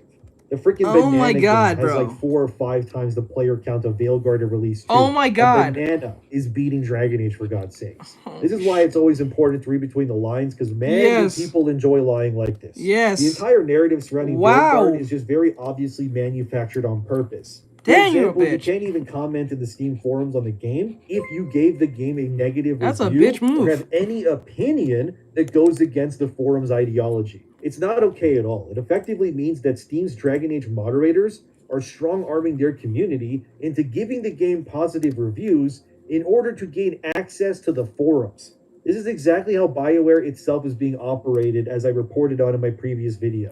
They are only rewarding good behavior and compliance on those who agree with the agenda and accept it.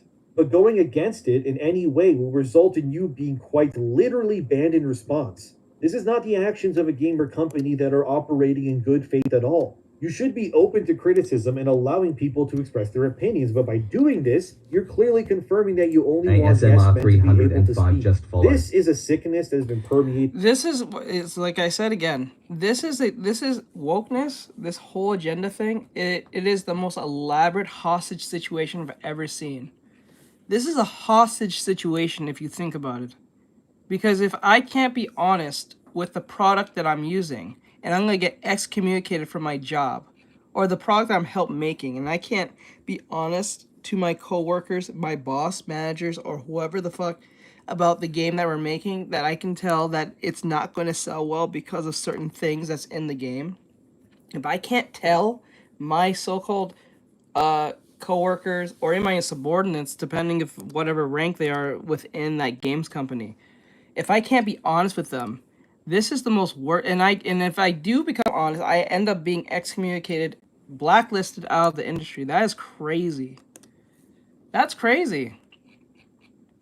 That's bullshit, dude. That is hostage situation. That's like putting a gun to someone's head and say, "Tell me I'm pretty. And if you tell me anything other than the truth, I will blow your brains out." That's literally what that is. Damn.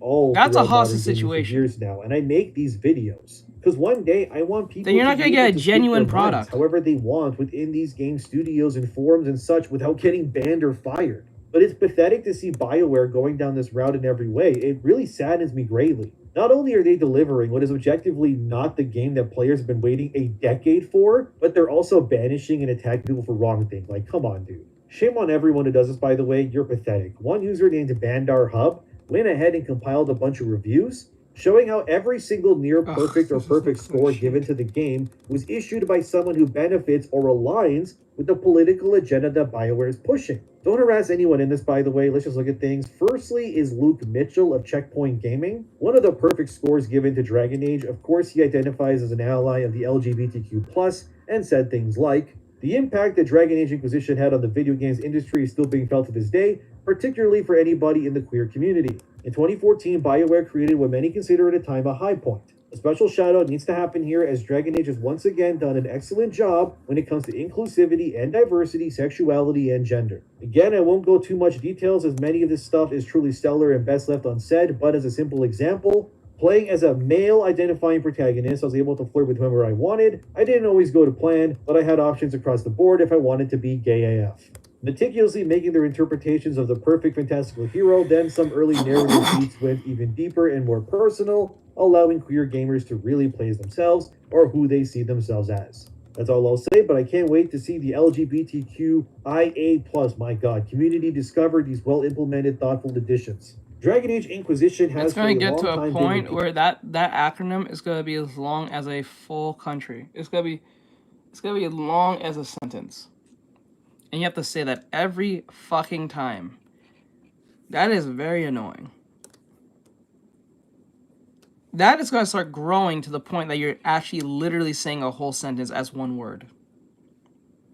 And then imagine you have to write an essay or write a whole speech on that very thing and have to repeat that every fucking time. Repeatedly mentioned as a key moment in gaming history when It's going to get to the point where you said, how much wood would a woodchuck chuck and a woodchuck would? And it's going to get to that point. Representation, and the Veilguard is set to be another milestone.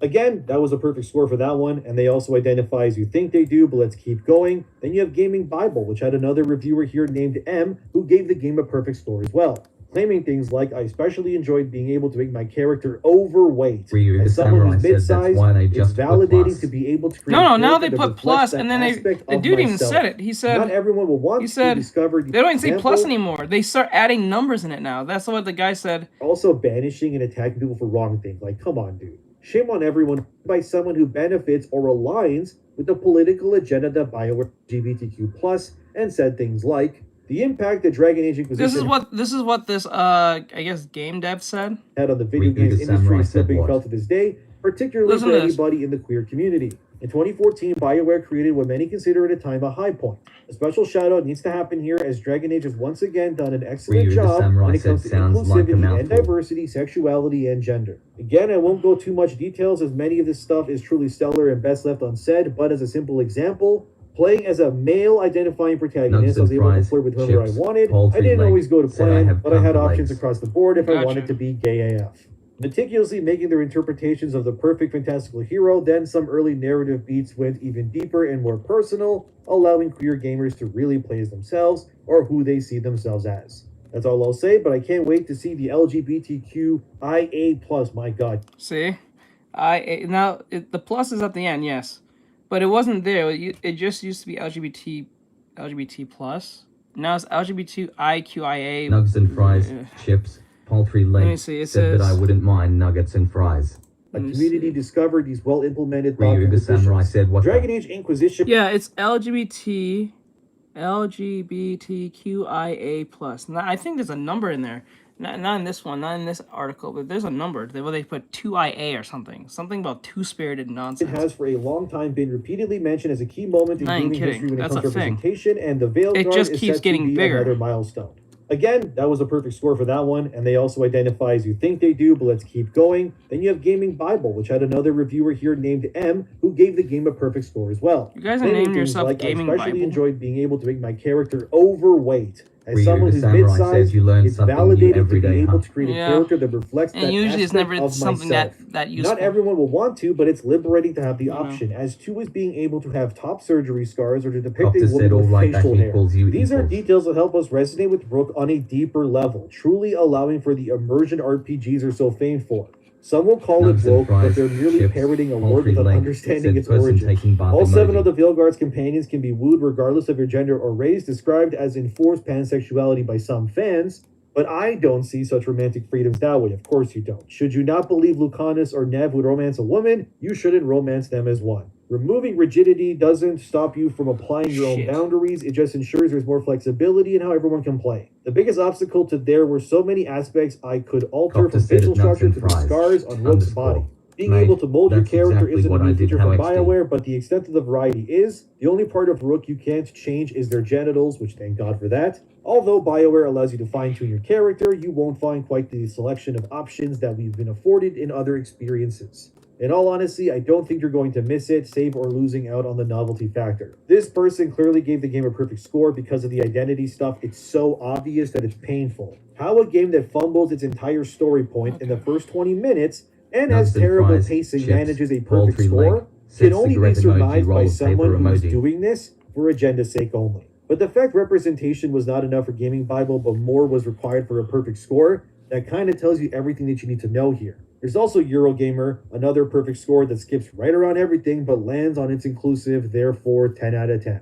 Also, the Eurogamer reviewer admitted in their review that they ended up Ryu, the with samurai Tosh, the said non-binary Kunari, as their romantic companion. Aaron Which is Einstein said not it the knows flex you no think it is, spamming but emotes. alright then. Again, there's so many of these reviews too. I could read you all of them, but I won't. And they all gave the game high scores, not because of gameplay or story, but simply because they all pandered to what these people wanted in the game. Why this is concerning is because we have now seen 2 years in a row where games are being rewarded high scores due to the push of inclusivity. Baldur's Gate 3 was one of those games, but it smartly dances around the inclusivity by making it a choice and not being forced on the player. I can't However, wait in till these people Veilguard's lose case, their that is not jobs. the same at all. You're beaten over the head with this stuff at times, and it's sad to see. Forbes actually had an article recently titled Dragon Age the Veilguard's clumsy, preachy political messaging does more harm than good. Again, this journalist here, Eric Kane, who tends to have more level-headed takes than, say, Paul Tassi over there, is a good example of this. Eric explains in his article that the Veilguard isn't even a bad game, it's even fun at times and there's moments of genuine joy to be had, but that it's all undermined and wasted by the developer's constant need for the pandering and politics to take center stage. Here's some of what Eric said via his article, and I quote, "The best way to convince someone of your own point of view is generally not to bash them over the head with a cudgel, though that seems to be the preferred approach in modern political discourse and alas in entertainment. The culture being what it is has lost all sense of subtlety. In far too many films, TV shows, and video games, we see a heavy-handed top-down approach to the issues of today. It's a real shame that the developers at BioWare decided to go this route in Dragon Age the Veilguard. It will undoubtedly turn many gamers off entirely, not necessarily because they're unsympathetic to trans rights, but because they're tired of being preached at. In one of the scenes in question, one character misgenders another. To atone for this sin, she does a set of push-ups and then lectures the other characters on how to properly apologize. The term non-binary is thrown around, despite this being a word that very few people had even heard of when Dragon Age Inquisition came out a decade ago, let alone in a fantasy setting divorced entirely from the real world. This is immersion breaking. Frankly, it's written so poorly that it comes across as self-parody. The character's performative apology is shallow and empty, as all performative apologies are. In my experience, a simple and genuine sorry is better than making a big show of it and then bragging about how much better your apology is." End quote. Eric's right. These days, all it takes is one fumble to really set the entire ship completely off course, and that's what BioWare has done here. The scene that they're talking about, I can't really share it online because BioWare, for whatever reason, finds it as grounds to strike your video down, which is pathetic, by the way, since the scene is literally in the game, but you can definitely find it on Twitter and such. It's the one with Isabella from Dragon Age 2 having a monologue about diversity and pronouns alongside Tosh, the non-binary Kunari companion. I And wonder Eric's why. right. It all feels immersion breaking, and that's the point. These sorts of things do not belong within these games because Dragon Age is not and should not be representative of the real world. But it is instead. Before, elves were mostly fair-skinned people in previous games, yet in Veilguard, you'll run into Asian and black elves too, even though they pretty much never existed in previous games until right now all of a sudden. This constant need for the real world to exist within the fantasy is why people are pushing back so hard. Because this stuff has no place in these games. Look, identifying yourself as a woman while being a man in a game is one thing, because again, that's not the player's choice in the beginning of the game. But like I said previously, the reason why Baldur's Gate 3 was as successful as it was, and still is by the way, since Steam's numbers alone, PG-3 is in the same ballpark as Veilguard a full year after release, is because they left this sort of pandering to you as the player to decide how much of it or how little you wanted to see in the game. I would have had no problem with Tosh being non-binary if there was a choice that the player could use to convince Tosh that being non-binary is nonsense. This way, if any good player choice game would, it would allow the player to decide what Tosh ultimately sees herself as in their playthrough. So if you want to double down with her delusion and support it, you can. But if you don't want to support it, you don't have to. Unfortunately, in Veilguard, there is very little option to actually be based. who you want to be in this game when it actually If you want to double down on Sure, you delusion. can have top surgery scars or put a beard on a woman or be What the whatever the hell fuck? Heels versus Babyface made his rook into, which you're seeing on screen here, because my god, what a specimen that is to look at. Holy But shit. the problem here is that for a game that supposedly allows you to have choices in what happens, the actual choices don't seem to matter at all because you can barely even be mean, let alone decide how people see themselves. True inclusivity would have been to give the player That the would've been ability to funny. tell Tash, hey, That you're a shit's woman, funny and as that's shit. okay. There's nothing Yeah, wrong base with being response born is a like, you- woman or a if you man. wanna push her to don't want to illusion, go go down ahead. this route of claiming Doctor you're said, what did neither I because miss? you're I'm confused. folding Allowing laundry Tash to XD. reach a point Oh, where not she Very eventually nice, I comes to said, terms he's with more herself polite, and light-shade accepts who version of she you is, faced with tears that of would joy be true emoji. player choice when a game Super is played Samurai said, respectfully. begin Because hey, Jinchuru. we're playing a video game here, not watching a movie or TV Oh, show. man. However, if this choice was available, we all know that those same review scores and their Ryu writers the that I showed Samurai said before Darren Lamau. would instead dock the Shit game funny. points simply because they don't feel like their lifestyle choices are now being seen or respected the way they want it to be in the game to a T. And this is the problem here. That BioWare has instead decided to pander to games journalists who don't buy their games because you gave them codes for free instead of the millions of eager players out here who actually would support you if you didn't treat them like afterthoughts in the discussion. You can't say your game is player choice if you can't decide things like helping a companion come to terms with what is objectively a core issue in their character arc. In Baldur's Gate 3, for example, you can kill any of your companions. You can have them die by a trap or like a battle, and then you can just like leave their body there and just move on with the game. That's real player choice, my friend. That's a real You can player have moments choice. where Lae'zel Let's and go. Shadowheart are at each other's throats, and then you can decide and help them come to terms that they need to accept each other's opinions for the sake of the team, or you can gaslight one or the other into killing the other one. Again, Damn. that's true player choice. But when Tosh tells you that she's non-binary, and you have no way of telling Tosh that she's wrong, or to come to terms with herself, or to tell her to leave your party, or whatever, Oh, you can't is do not that. player choice. That is the developers forcing something down your throat. Throats, And yes. this extends to Veilguard's dialogue. Like I said, I've played this game now, so I know you cannot be mean to anyone. The best you can do is be snarky at best, but gone are the days of pushing people out of windows in Mass Effect 2, or getting bribed and shooting a certain Solarian when they're trying to cure something, or, I don't know, teaming up with Logain who didn't answer the call for the Grey Wardens. What is the point of your player choice game if the player's choices do not matter at all besides who they can sleep with? In Baldur's Gate 3, if Damn. you want, you can become completely evil and literally end the world. Is it breaking canon? Absolutely. But it's a video game where you can have different endings and decide based on your choices what happens. Veilguard is more like an HR training course that has been wrapped up in an okay at best action adventure game. Damn. That's seriously all it is. I'll beat the game so that I can speak on the rest of it, but as of right now, no. This game was not worth the money that I spent on it. And what annoys me the most is that because Veilguard was given objectively high reviews because of agenda pushing, that this will, in the future, cause other games to be made that wouldn't have implemented such things to now reconsider implementing those very ideas into their games now. Not because it will enrich or better the player experience, oh no, dear viewer, but simply because maybe if we put trans surgery scars or non-binary force talking Yeah, points that shit into doesn't our make much games, sense our because medic- even like I don't understand putting the scars in there if you can just become the thing that you want. If you identify as such, why do you need to put the scars? You see how that doesn't make any sense? It doesn't make any sense. It's like let's use an example. Let's say, for instance, you're an orphan, right? And you don't have your parents for maybe they died in a car accident. Let's just say they did. And Lotus said God. and you live on your own for whatever reason.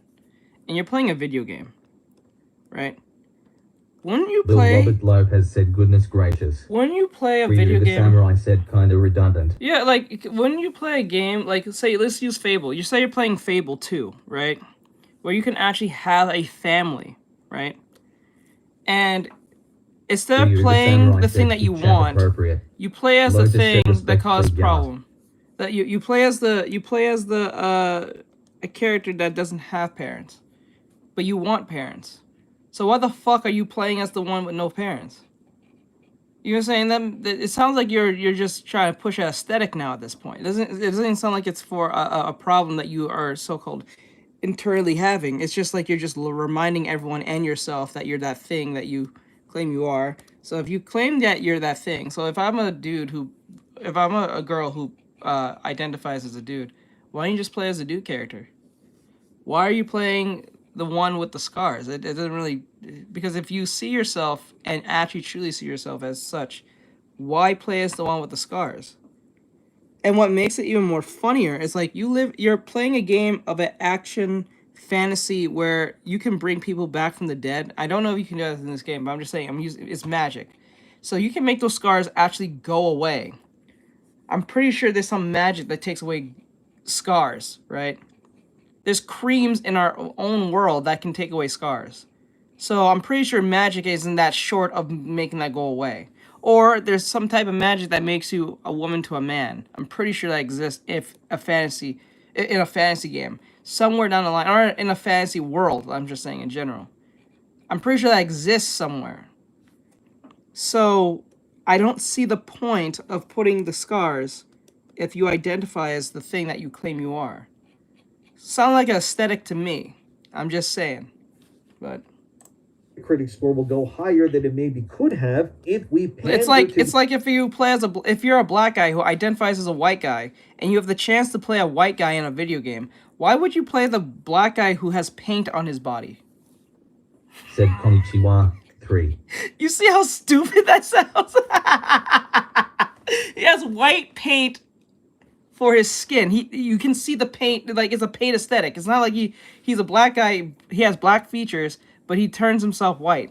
He literally picks a black person, right, in the game and put literal white paint that you can see in the game that notifies you that is actual paint in the game on your skin.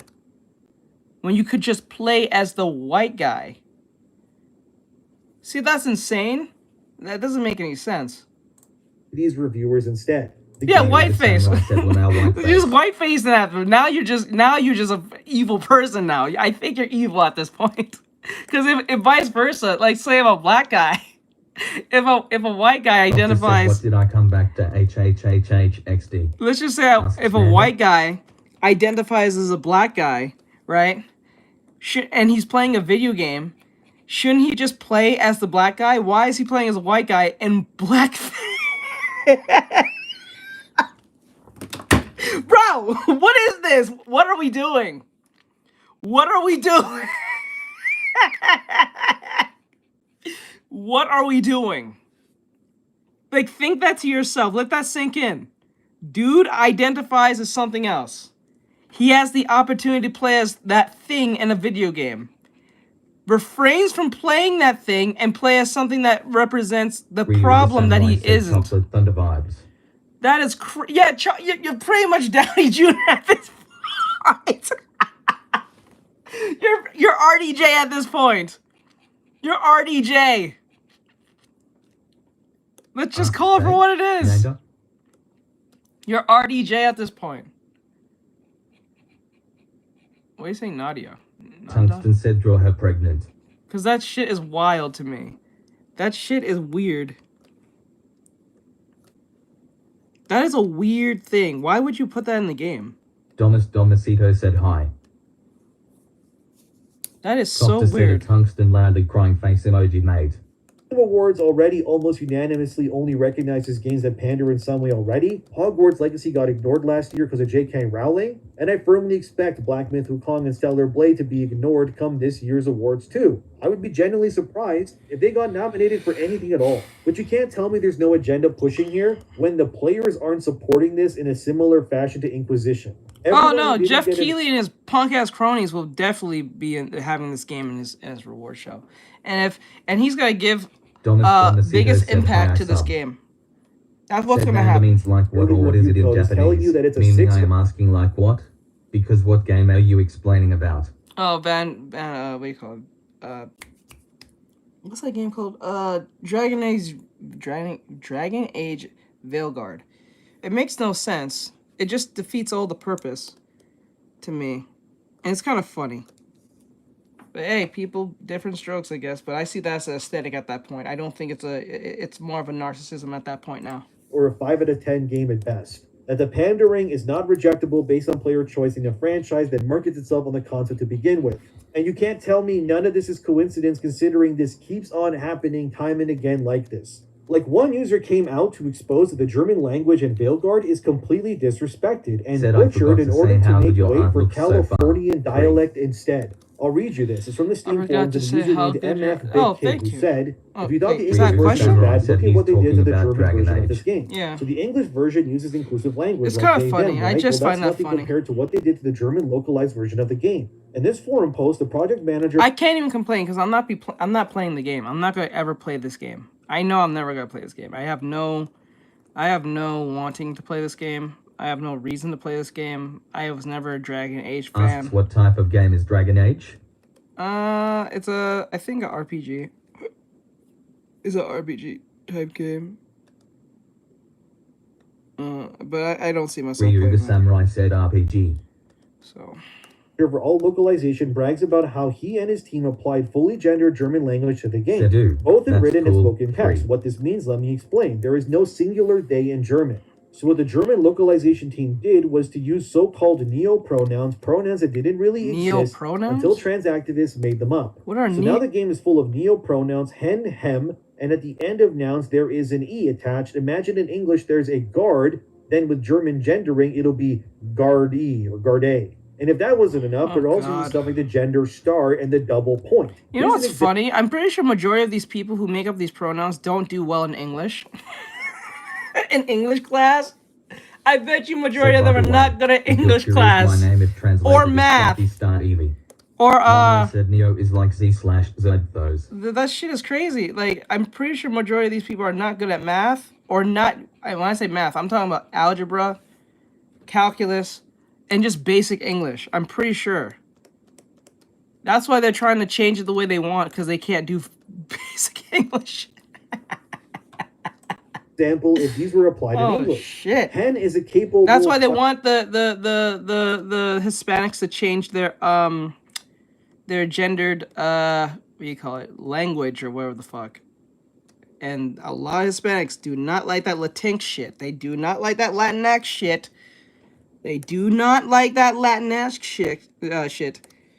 It's just crazy white women, white savior liberals telling Hispanics how to speak. That is wild. That is wild. If you don't call that the colonists, I don't know. They don't understand some of the pronouns, mate. But the leader as someone star who's gender apathetic, meaning I'm a female. But if you misgender me, I don't care. I don't judge the new pronouns. 3. Yeah, you just move on. But the troop is not a reasonable person. S. I don't know how to say that. My bad. No option to turn this off. $100 million project self-sabotaged by political activism.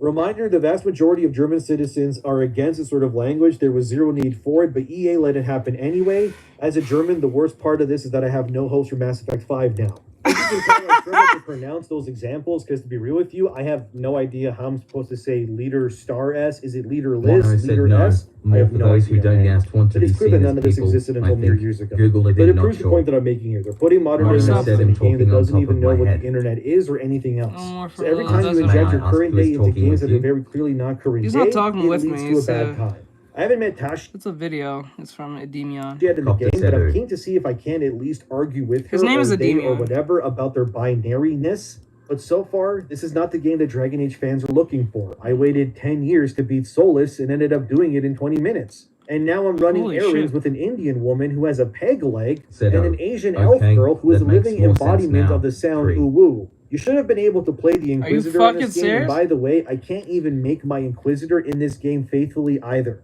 Here's my Inquisitor from Inquisition, and here's my Inquisitor in Veilguard. Damn. They look nothing alike, No. I know, because it's impossible to recreate what I had back then.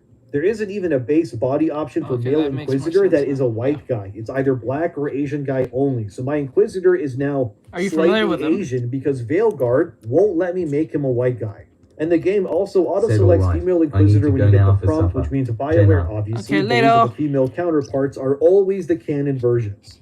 It's also tiring, man. This game could have been amazing. They could have made a dark fantasy true return to form to what Origins was and make us chase Solus across Thetis as he attempts to tear open the veil and usher in the Dreadwolf's reign. But instead, BioWare was obviously too afraid to upset Solus shippers and went the, oh, he's not that bad of a Ryu bad the guy Samurai trope said instead. Jaina. Now he's sitting in detention for the rest of the game, while you go fight two objectively far less interesting villains instead. I would say this game is a disappointment, but it would be a disappointment to disappointments. This is so Damn. far a massive waste of potential on BioWare's part, and I think in a year's time, many players will look back on Veilguard for the waste of potential that it is. But hey, at least you got to use pronouns, I guess. Thank you for watching, subscribe, thanks to my supporters. I don't I'll have get more this videos whole on this because so pronoun much is thing. unfolding, and I'll see you soon. You know, for people who worry about pronouns, what they should worry about is making some money. That's what they should worry about. You think I worry about the fuck-ass pronouns when I don't make no money? And most people who tell you about pronouns are usually broke. They are broke. So the only thing that they can afford is free shit like thoughts. You are broke. Stop being broke and telling me how to think. This is broke man talk. Stop it. This is what are we doing? We're doing the most here. We gotta stop. We gotta bring that money up. Bring the money up, bro. Then you can tell people how to think. Because when you have money, most people think you're smart, or at least somewhat a good person. I guess somewhat. Oh, Jesus, this is wild. This is crazy. Yeah, my pronouns are bag chaser. I said pronouns bag/chaser. That's crazy. Okay, we're away from the woke shit. Now I'm going back on TikTok. I'm gonna put TikTok back on. I never said that weird. Mono said true when I opened my wallet. A fly flies out loudly, crying face emoji. Copter said I have no idea how we got here. Yeah. Okay, so what we're gonna do, we're gonna listen to this, but this one is not about wokeness. This is about Dragon Ball. So it says Dragon Ball Sparking Zero, new DLC pack fusion characters. So there is a way to I guess there's a new feature where you can actually fuse characters. I think. Let's see. The most recent Dragon Ball Daima episode number 4, introduced a brand new fusion method via some new bugs. Let's talk about the implications of this and how this is going to affect the future content of Dragon Ball Sparking Zero and the other Dragon Ball games.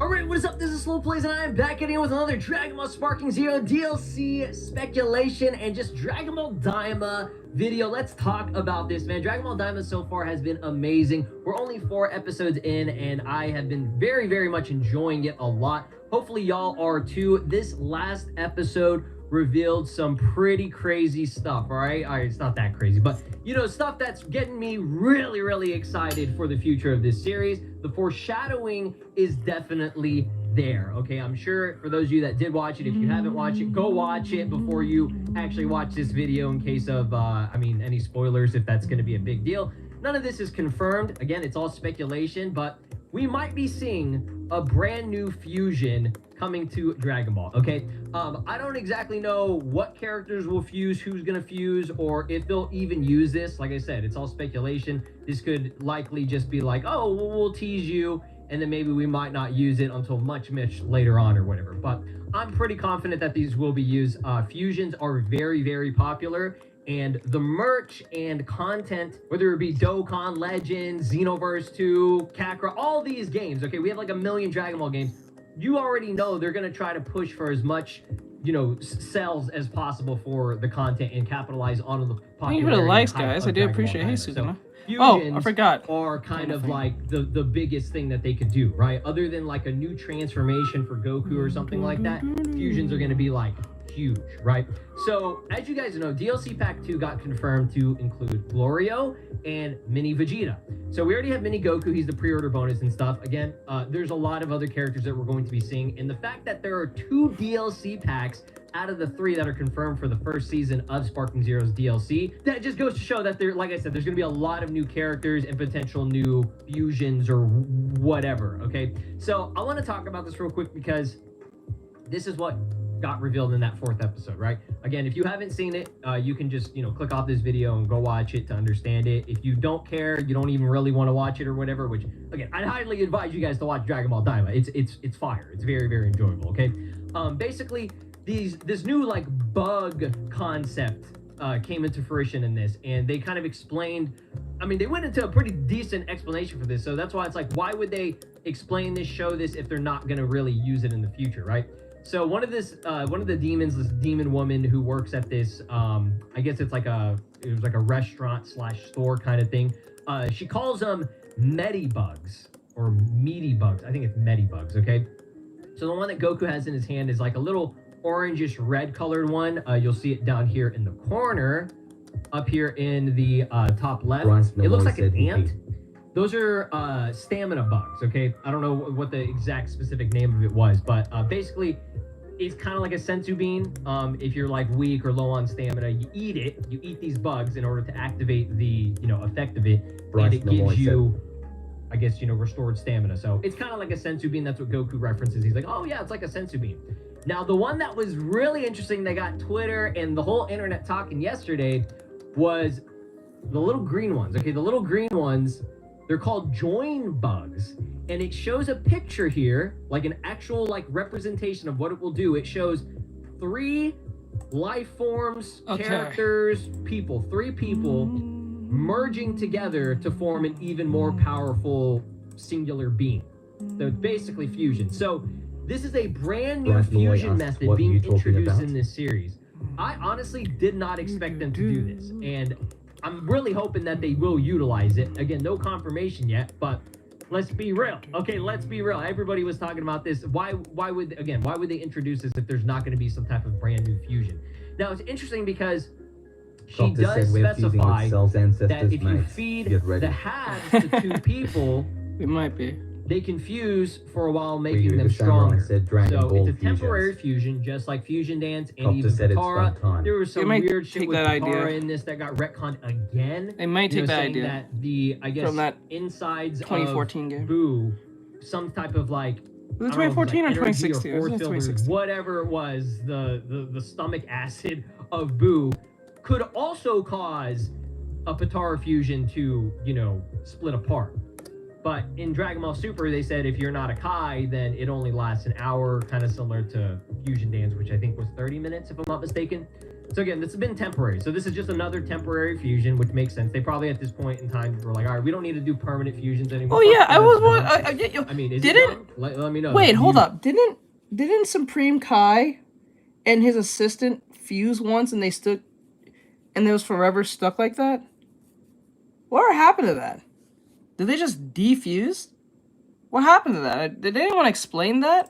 You guys like it? These things are adorable, by the way. Look at them, the little cute little motherfuckers. So, yeah, it's interesting that she specifies feed the halves to 2 people, okay? But the picture shows 3. So I think this is the gateway to seeing more than 2 people fused together. Shit, this could be. They never really explained that. I don't think so. Okay, Unless I don't know. I brought this up on Twitter too. I'm forgetting. Dragon Ball Daima could do the craziest thing, y'all. If you guys ever played Dragon Ball Fusions, credit to Dragon Ball Fusions for, you know, putting my channel on the map in terms of getting a lot of you know, new people in my channel. Dragon Ball Fusions is goated. Are they? If you haven't played this game, wasn't he? This is called Maxi Fusion in Japanese, or Ultra Fusion. I'm having a brain fart. This was a fusion between 5 individuals that becomes this huge, amazing, badass looking. Oh, that's weird. Fusion that has like all this like fucking ribbons and stuff on it. It looks cool, right? I even forgot why they fused. Whether it be a female version, a Namekian version, there's like an alien version. Just depends on what characters you have fused together, okay?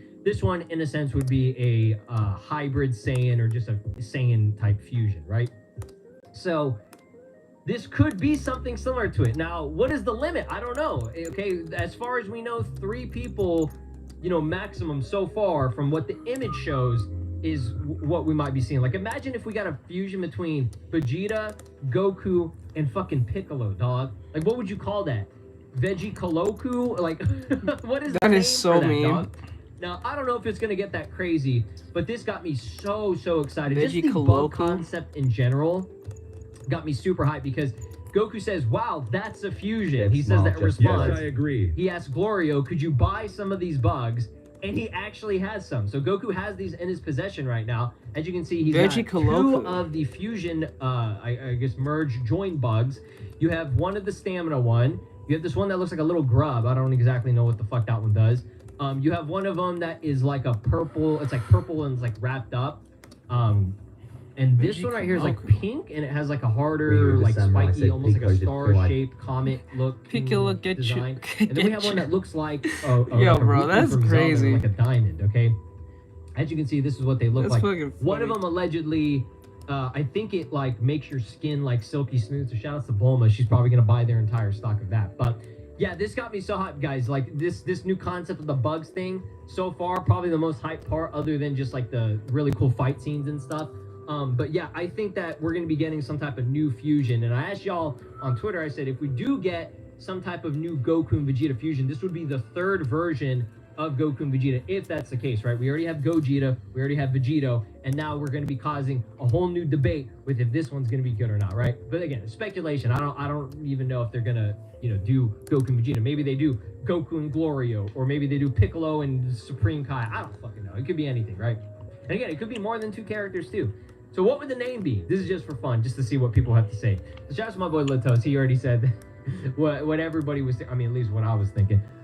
Yeah, don't do another fusion because it's gonna cause more debates. All right, that's funny. Maybe they'll finally use the name Gogito. I like that. Okay. It'll be a vegetable of some sort, so I'm cool with something they haven't used yet. Romaine cilantro squash. What? Okay, well it has to be Goku and Vegeta, right? I would rather see Trunks and Gohan fuse. As cool as that would be, Trunks is a fucking baby right now, so rip. Kajita, yeah, I like that. Kakajita.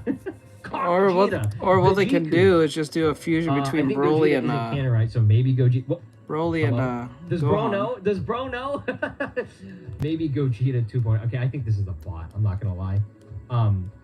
Piccolo and Goku version of this. Let's go, dude. Copter said make it healthy McDonald's. Insane fusion would go so hard. I think Piccolo and Gohan would be better.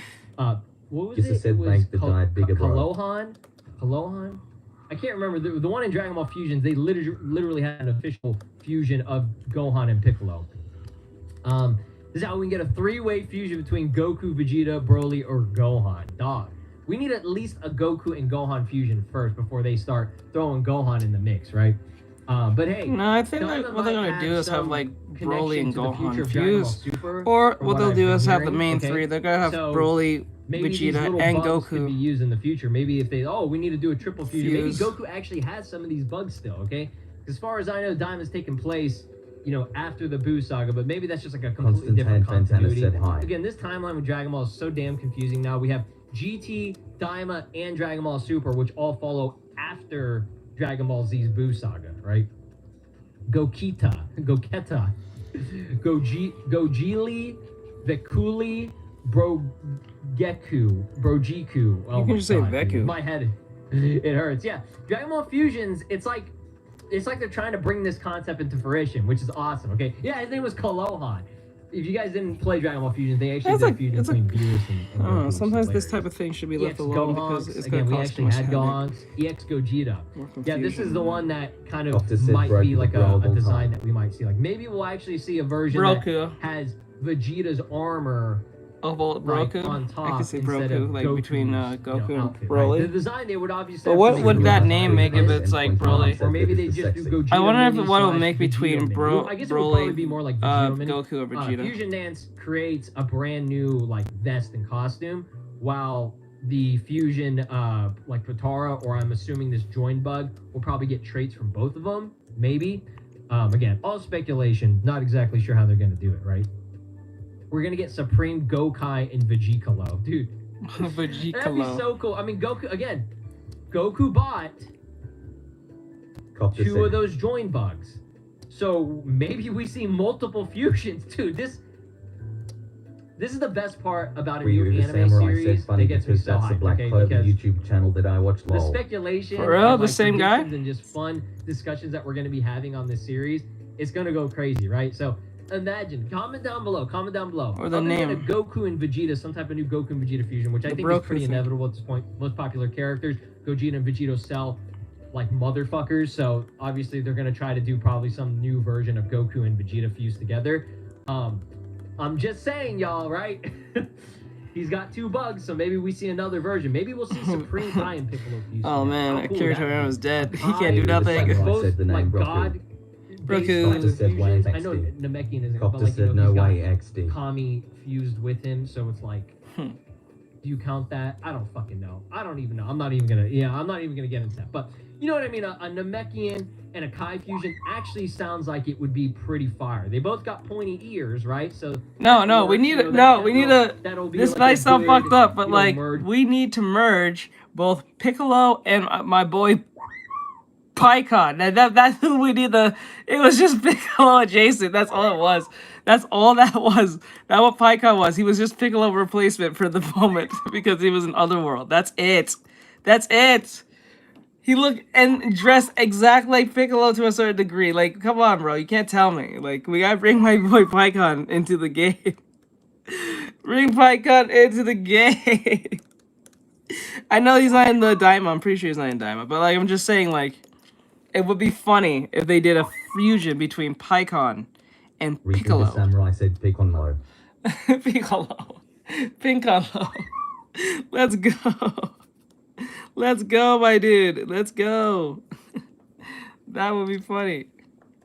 In terms of an aesthetic of it, and then you could combine both the turban, so, Piccolo's turban, and Pycon's long, like Russian hair hat thing. I don't know what you call it. I'm not gonna go too crazy over it. Again, that would be funny. There are 4 episodes in. I need you guys to watch this series. If you are a fan of just Dragon Ball, at least if you watch the OG Dragon Ball. I know not everybody watch OG Dragon Ball. I highly advise you to do that. Just okay, I agree. If you're a fan of OG Dragon Ball and you, for the most part, enjoy Dragon Ball GT, you will definitely love Daima. Okay, I know for a fact people that grew up with just watching Z or just watching Dragon Ball Super, which there are people out there that have done that just because there are a lot of younger people, you know, younger audience, and they picked up on Kai, and they also, you know, picked up the series through Dragon Ball Super, right? So that's Z and Super. Those are very, very action fight scene oriented, okay? I would say majority of the series... I like how, like, when Dragon Ball had fillers, the fillers were fillers. They had no meaning to anything. I don't think there's a single filler that meant anything to the main story at all in Dragon Ball Z. There was not a single filler episode, I don't think, that actually had any meaning. Unlike One Piece, like, every episode has, like, a main meaning, except those actual fillers where they're like in a different time, like those Shogun, like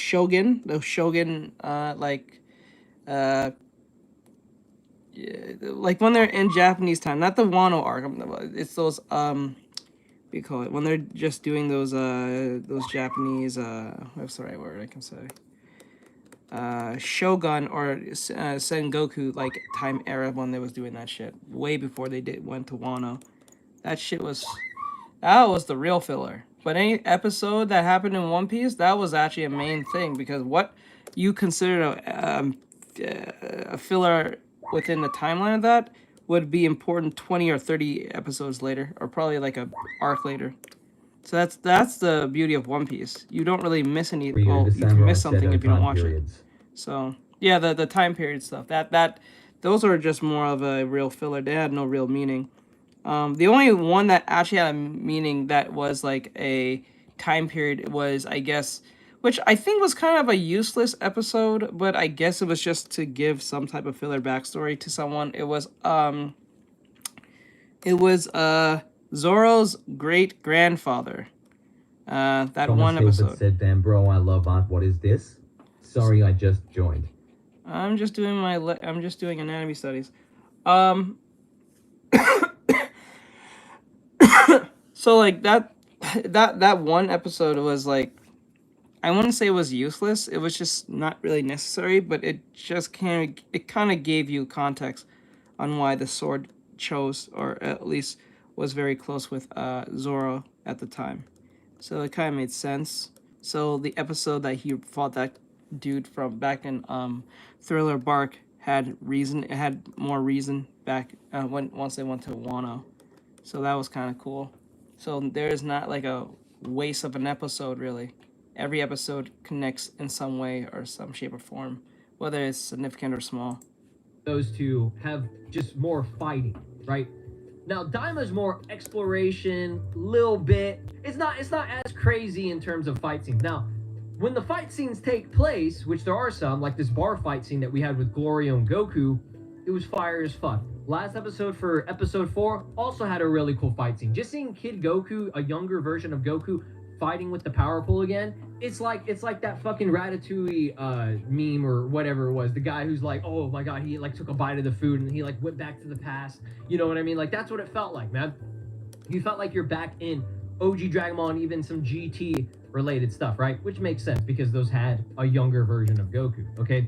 But this guy Glorio quickly has become my favorite character in the series so far, just because his fighting is sick. He uses a fucking gun. he looks like Mira. Like, I love Xenoverse, right? This guy is like the best character ever. I'm not a big fan of Xenoverse. I'm sorry. I am not a big Xenoverse fan. I'm sorry. I'm sorry. I know that probably is some type of... I just don't fuck with Xenoverse like that. I played the games. I played verse 1 and 2, but like...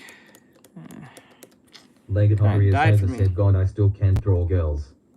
Like, Jesus, like, Xenoverse just doesn't fuck with me like that. It just... I could just kind of look at... said Xenoverse Goku would like to know your location /J. Like, I look at Xenoverse as, like, Dragon Ball, the fan fiction game. That's what it kind of tells me. That's really what that is. I just kind of find the game boring. I don't think the game's bad, I just find it boring. That's just me. Once Dragon Ball Fighter Z came out, I dropped that shit so fast. And then when Sparking Zero came out, I was like, yes. The actual game what Xenoverse should have been. Okay? He got the purple jacket drip. Legged Hottery Kind of reminded me of Trunks a little bit, you know, like this mysterious new, you know, demon warrior. Like, everything about him is perfect. If he had a sword, it would be over for me. But the gun is a good replacement. And Pansy, I think, uses the sword. Oh, shit. Like, everyone's a kid now, right? So... Oh shit, they should have turned Gohan into his like young self when he had the sword. So it would have been cool to have his dad with the power pole and then Gohan with the sword. You know how fucking awesome that would have been? You know how cool that would have been? Having young Gohan again with the hair he had when he was training with Piccolo. Said, oh yeah, the Z sword. That was so cool. That would have been cool. His dad with the power pole, and then Gohan with his young self when he was training with Piccolo back in the Saiyan arc. And he had the sword, he was training and running around and trying to survive throughout the wilderness. That would have been cool. Oh, that man, fuck. He got revealed in that last episode as well, okay? So, bro, I'm just gonna say, it starts out a little bit slow. It's still kind of slow right now, but it's picking up, okay? Every episode since episode 1, which I very much did enjoy the first episode, every episode has gotten better and better, okay? It's more exploration-based, like I said. There are still good fight scenes. There's some good comedy. There's some weird shit that was in, like, I think the 3rd episode that they did. If you guys know, you know. Goku was stroking his power pole. That shit was hilarious, dog. Excuse me? How are you gonna put that shit in? But they don't want to put in blood, bro. Like what? All right, Excuse me, dog. What the fuck? About Dragon Ball Daima. Some people asked me, could you just give your opinion on the series so far? And I just gotta say, it's great. I'm very much enjoying it. We're so bad. Okay, again, it's not Dragon Ball Super. It's not Dragon Ball Z. This is something fresh. It's new, and it gives you a little bit of nostalgia from the OG series. Okay. Oh, so Daima does not take place after the... getting even just better and better. Like I said, every episode has been more... Oh, shit. So wait, the Daima does not take after the Broly movie? Oh, shit. Wait, isn't Whis and Beerus there? I haven't watched the series yet. I don't really care for it too much, but like I'll watch it when I get the chance. But like, what the fuck? Isn't Beerus there and Whis in this version? If so, this is not after the Broly movie,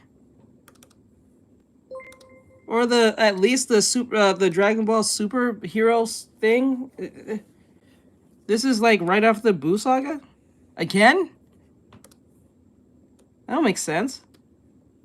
Dot said I want to start watching Hunter x Hunter, but it's hard to decide which one first to watch. Honestly, I don't think you have to watch either one, like, chronologically. I don't think you're going to be disappointed. Because there's the 90s one that we all know about, and then there's the one that came out in 2011, which I don't hear anyone complain about, so I don't think you'll be disappointed if you watch either one. So I don't think you have to watch the first one. The first one that came out in the 90s, I don't think you have to, but if you want to, I don't see why not. If you really like Hunter x Hunter and how it looks, and you feel it, you're very curious, go ahead, watch the 90s one, and then watch 2011 one. That's just more Hunter x Hunter on your behalf, so... Especially if you like the 90s one, you might even like the 2011 one. Or maybe not. I don't know. Maybe there'll be certain things you may not like compared to the 90s one, or vice versa, so it's really up to you. I don't think there's a loss to, you know, give it a chance.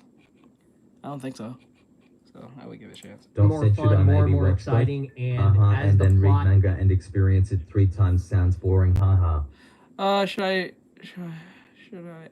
I maybe watch both and then read them? Experience it 3 times sounding boring.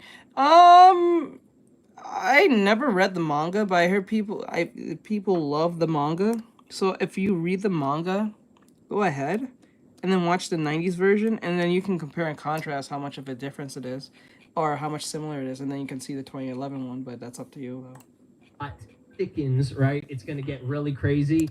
And this right here should, you know, be a good indication that this series is going to be a banger, right? And I already knew it was going to be banger, but this right here, I did not expect them to be introducing some type of brand new fusion. It's going to be sick. So give me your thoughts and opinions about that down below in the comments. Tell me how much you're enjoying Daima, whether you are liking it or if you're not liking it. Give me your opinions on it. I like hearing it. Y'all have a great day. Peace out. What the hell? And you are watching Slow Plays. Make sure to subscribe. Or if you are liking it or if you're not liking it, give me your opinion. Bro, what kind of mod is that? That is weird. This is Broly, and you are watching Slow Plays. Make sure to subscribe, or else I'll destroy your entire planet. Look at Broly, his head is small. I've never voted for Trump. His head is small, what the fuck? Is a lot better. I trust. Let me watch it again. Oh, you the samurai said lol. If you're enjoying Daima, whether you are liking it or if you're not liking it, give me your opinions on it. I like hearing it. Y'all have a great day. Peace out. His head is small. Look how small his head is. What the fuck? Make sure to subscribe. That's crazy. Did Kakarot pinch Broly's head, or is it just me? I think he did. Oh god. Holy shit. Now, if Broly's head was that small, right, and Goku was crying, or what the fuck, I can understand why his ears was bleeding. He would probably remember that. I would understand. Completely. Let's see. How strong are Nicktoons and Spada? So artist Darren Z created what might be some of the hardest anime villain cosplays. Thanks for the likes, favorite childhood cartoons that could have ever been asked for. And it made me ask the question, how overpowered would a Cartoon Network Akatsuki or Nickelodeon Espada be? Which of those organizations would be stronger? In this video, we're going to briefly, and I mean briefly, because we could talk about some of these characters and their different abilities and powers for literally hours on end, summarize how strong these Western cartoon anime criminal organizations would be, what each of these different characters' roles would probably be in their organization, and at the end of the day, we'll decide objectively which one is better. And I think if we're being objective here, one of the first questions that we need to ask is how the heck did Zoro from One Piece end up on both sides of the conflict? What? What? I didn't even see that. Bro. This is raw. This is wild. Zoro's doing too much now. Zoro's doing too much, bros. Zoro somehow got into this the Nickelodeon Spada, and also I said lol, he just chilling. He's just chilling. Look at him. He's both in the Spada and... Bro, stop this. Lost again. Oh my god.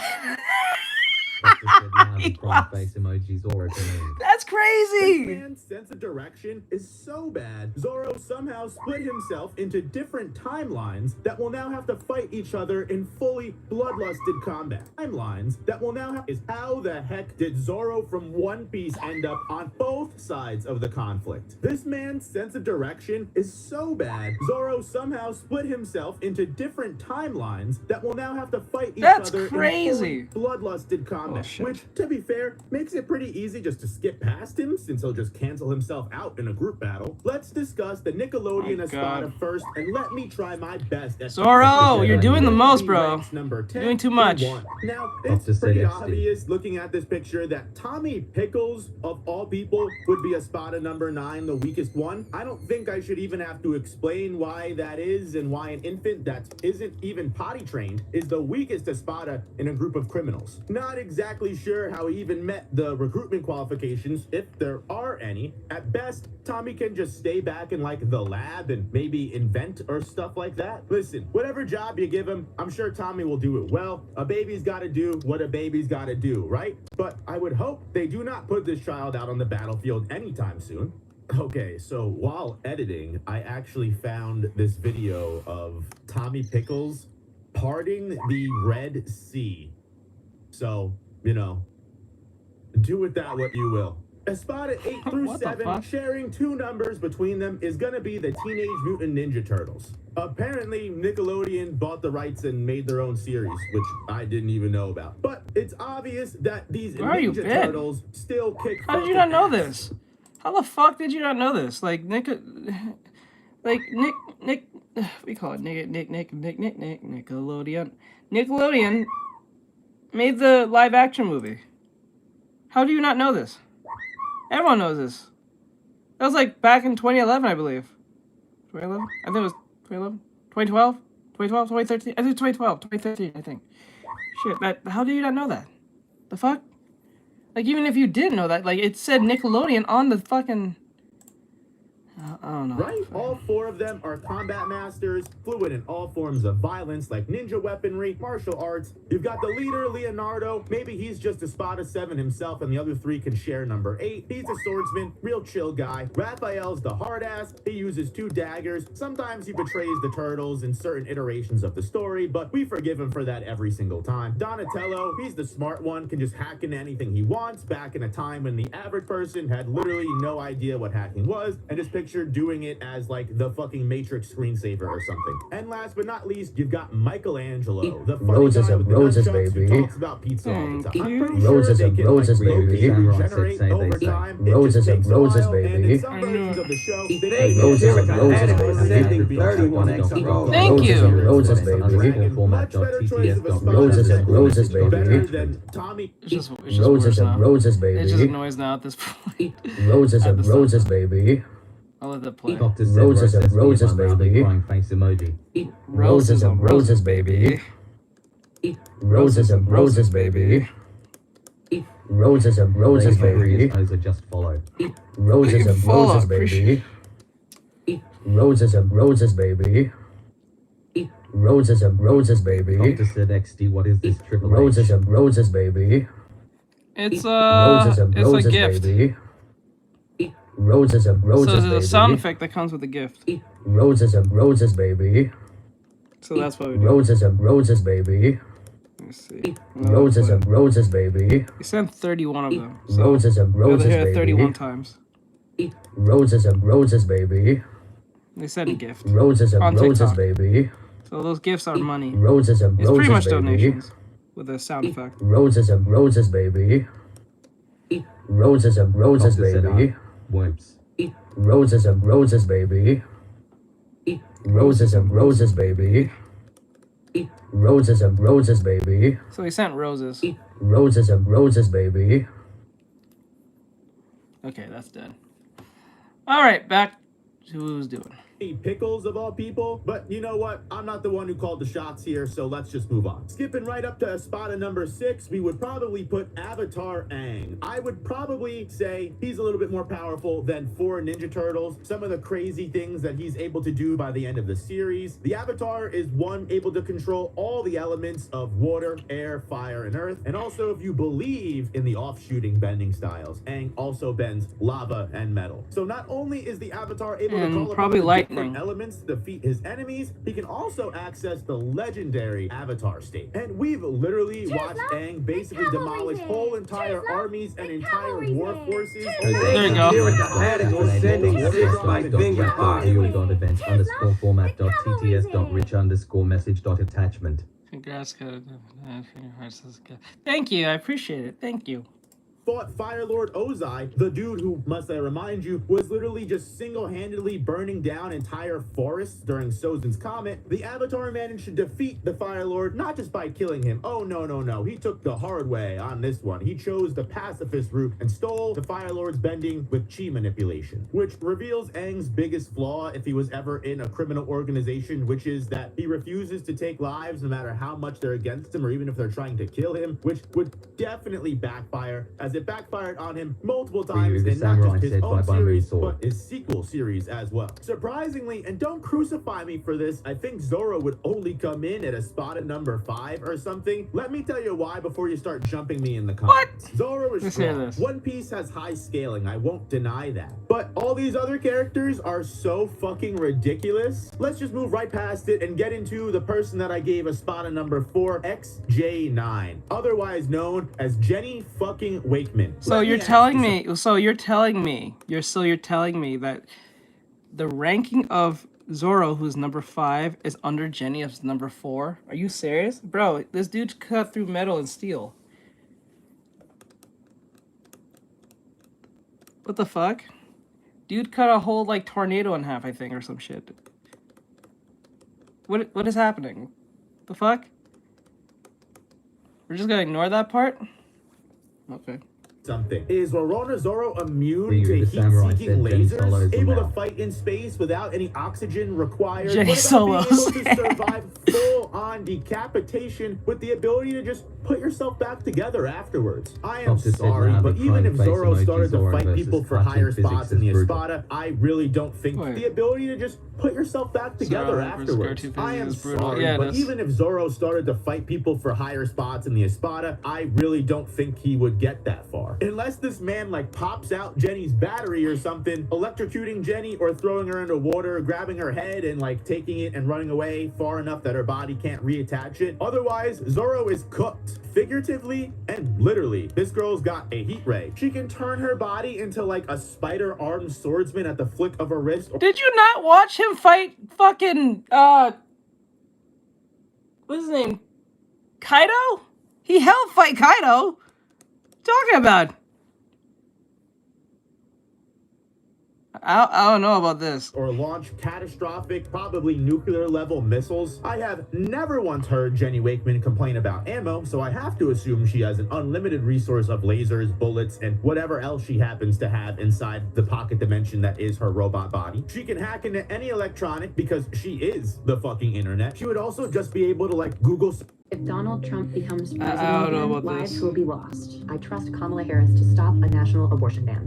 Search herself out of any situation or find any person's weakness by looking it up. This is like Jenny Wakeman would be if Google Gemini turned evil and got put inside of a death robot. So like give it 5-10 years or something, you know? So as a robot that is like fighting other planet busting robots or aliens that are trying to conquer the universe, it's safe to say XJ9 is probably scaling a little bit higher than Zoro. Jenny Wakeman has casually taken full-size alien spaceships and literally just lassoed it and tossed it into the sun from the earth like it was nothing. It's safe to say that if they're trying to assess a major threat like Kurosaki Ichigo, they're not sending out Zoro, okay? Zoro can end up getting hurt. Not saying he would, but what does bro know about that stretchy arm and extendo fingers? And believe it or not, someone that...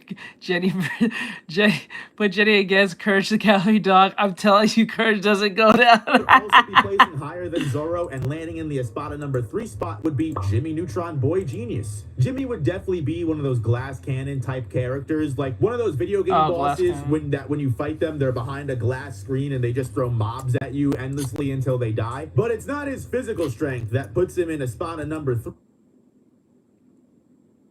You said glass cannon, okay. Oh, no. It is his massive array of inventions and the ability to adapt to things on the fly. I mean, most of his inventions are made with common, ordinary household objects, gorgeous things, and random debris that he's able to find in the moment. CGTRXVTH says, oh my god, it's been a long time. Even if he's on hey, what's up? he can figure shit out pretty quickly. One brain blast away from destroying the entire world. But we have to not even just consider some of the craziest situations Jimmy has put the entire world in, but also his ability to act as a support type ally for the rest of the Espada. For example, there's multiple different creations like the Hypno Ray that just outright turns a Shrink Ray that could change the size of not only himself but others, whether it be for other people entering other people's bodies and attacking them from the inside, or just making someone so small they're literally not a threat anymore. Jimmy, like Jenny, has a hypercube with infinite amount of space to just store whatever he wants. Helpful in an anime fight, that's for sure. Yeah, I'm doing well. We're just doing the 100 leg challenge right now. Their illnesses, their debilitations, and their physical issues with the Neutronic Health Boost tablets, or like the maximum headband to significantly accelerate someone's already crazy and insane physical potential. Jimmy literally invented a pain transfer helmet that lets you send pain not to someone that's like connected to some kind of other helmet, but literally to whoever you feel. CDTRXVTRH says 100 leg challenge. Let's focus on what's important. Yep. Jimmy has inventions that can not only make his allies stronger, but help them accomplish their goals stealthily, even heal them from cases of certain death if he needs to. And in the most extreme cases, this man has literally threatened the entire planet itself multiple times. 100 different legs. The child created a nanosaucer that just literally deletes people and converts them. I said that wrong.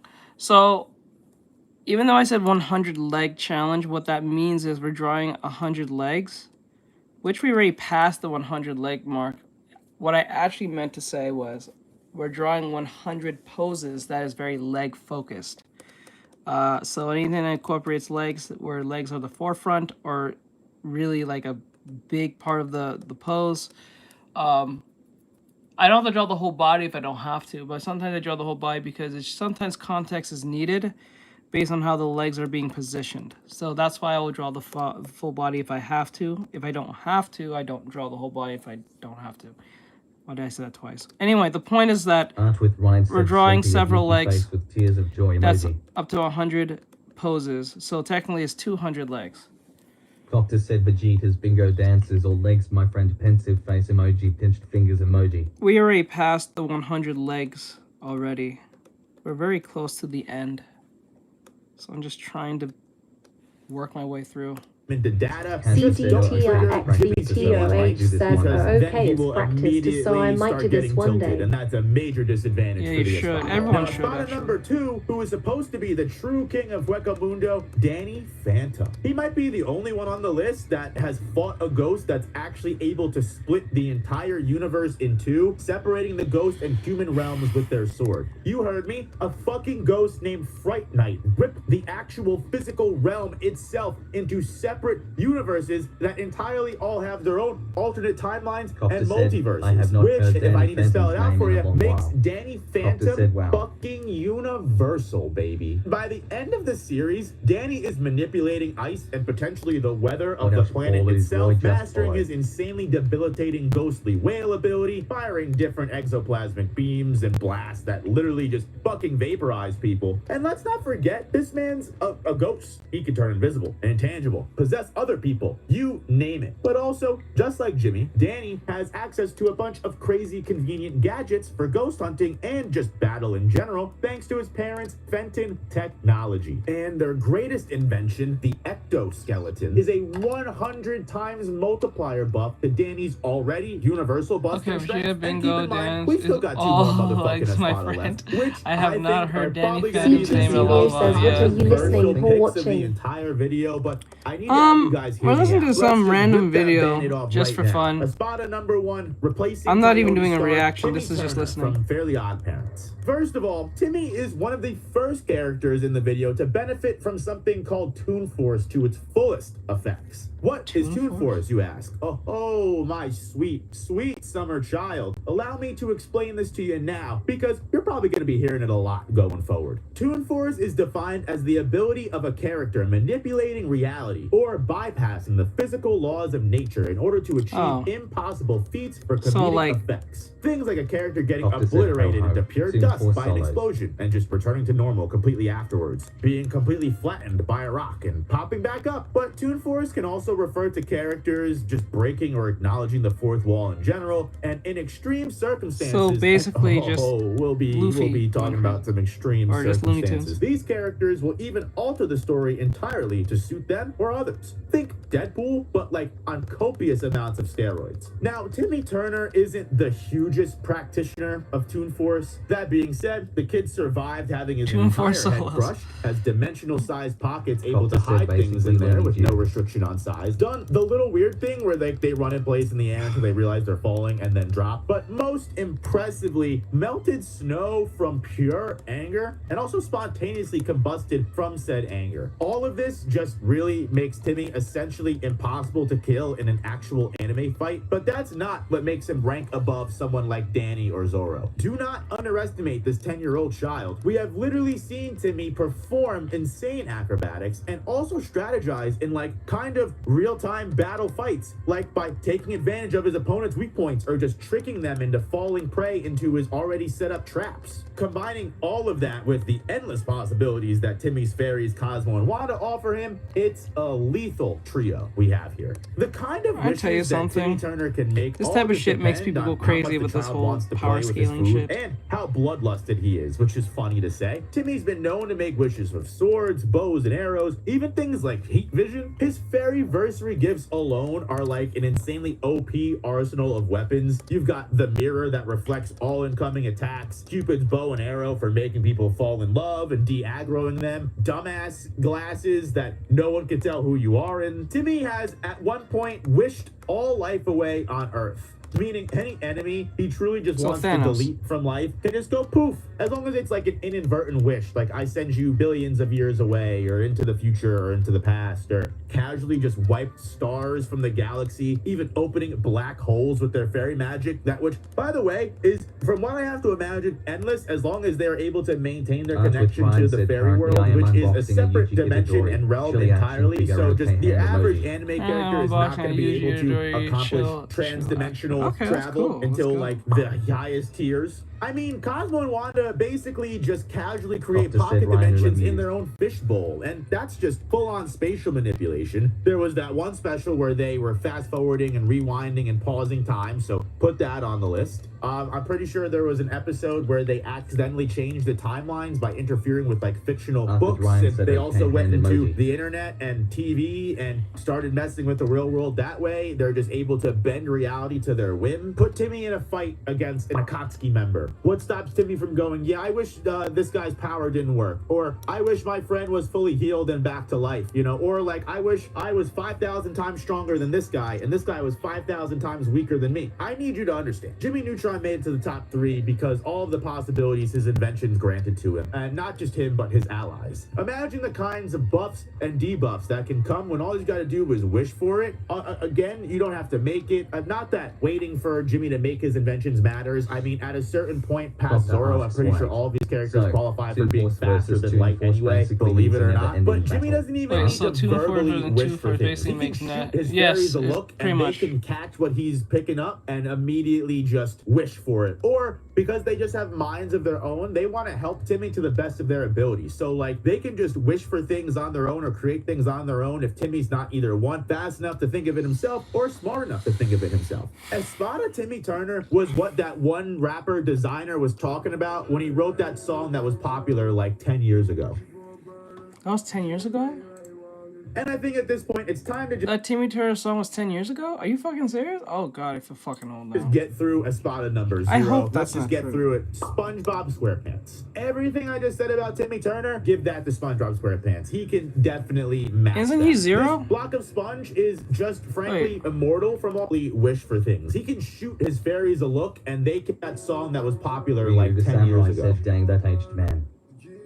Copter said SpongeBob. And I think at this point, it's time to just get through a spot of number 0. Let's just get through it. SpongeBob SquarePants. Everything I just said about Timmy Turner, give that to SpongeBob SquarePants. He can definitely match that. This block of sponge is just frankly immortal from all things I can tell. He's been blown to pieces, had all of his skin ripped off. He's been shown to Jesus literally Christ. talking, just being a pair of They show that to children? The fuck? Sponge is just frankly immortal from all things I can tell. He's been blown to pieces, had all of his skin ripped off. He's been shown to literally continue talking. Why would they show the kids? Down to his brain. That's this disgusting. Man has literally just manipulated the space-time continuum to create a whole entire new existence and body. And while you can argue that SpongeBob just has obscene Toon Force, I would actually beg to differ because there is genuine actual lore as to why SpongeBob cannot die. The Flying Dutchman, the Sponge versus concept of death, who collects all lost souls. Kamala backed Biden on everything. She supported his disastrous economic agenda, higher taxes on the middle class. Kamala backed his open border policies, and their weakness invited wars. Kamala broke it. President Trump will fix it. Souls on their way into the afterlife, refuses to ever reap SpongeBob's spirit due to having to spend eternity as a worker on the Dutchman ship, being a fate worse than hell for the fucking concept of death. That sponge is so annoying that literally death itself said, nope, you can stay alive forever. I will continually revive you, SpongeBob, and make sure you never actually have to come to the afterlife. This is how SpongeBob is able to do things like work for all of eternity. Is that really a strength thing? Is that really much of a strength? I don't think that's a strength. That just shows how terrible of a person you are, probably, or how annoying of a person you truly are. But like, is that really a strength? That's not a strength, is it? I don't. You can't count that as a strength. It just sounds dumb. It's not like, it's not even like smarts. It's just you're annoying. Anyone can be annoying. I don't know. That's weird. Like you're god level annoying. Is that what that is? Fuck TikTok. I'm getting off TikTok. TikTok's dumb. 0 viewers. You fuck out of here. This is why this fucking website is going out the window. I can't wait till it leaves in January. Person? No. Annoying. However, PFFT. Yeah, but he's a very good lad. And not die, literally no matter the reason, whether it's from age, from being stabbed, Flying Dutchman will just bring him back. And when you actually remember that when SpongeBob is trying, he's one of the strongest characters in all of existence. I mean, this man flipped the Krabby Patty into literally the bounds of reality itself, just ripping through the fabric of space. We've seen him use his natural affinity to be a sponge, to literally just absorb like anything I've seen at this point. He's also been able to split into millions of equally powerful duplicates that all share a hive mind, or even get so tiny that he can enter other people's bodies or minds and affect their dreams or organs from within. Also, if you've ever seen any person try to actually do damage or harm to SpongeBob, the man has been shown to have some kind of supernatural luck stat, or just some kind of madness manipulation. So you're telling me this boy, not only that he has Toon Force, but he also has the power of Batman? Protagonist luck? Is that what you're telling me? Sound god overpowered to me. Because genuinely speaking, every character I've ever seen try to kill SpongeBob has failed, and not only have they failed multiple times through just obscene reasons, they have been driven insane trying to accomplish it. I mean, just look what SpongeBob did to fucking Squidward. Ugh. Also, don't forget, SpongeBob is a master at karate, so don't even try to pull some shit in the comments like he wouldn't be able to fight. He's not a fighter. If you still don't see why SpongeBob has already surpassed the universe busters of the Espada so far, that's just because you didn't realize SpongeBob's a universe buster yourself. Did you miss the episode where SpongeBob and Patrick hugged each other so hard their fucking cells fused together, merging all anatomical life in Bikini Bottom and bending the laws of nature? Ew, what the fuck?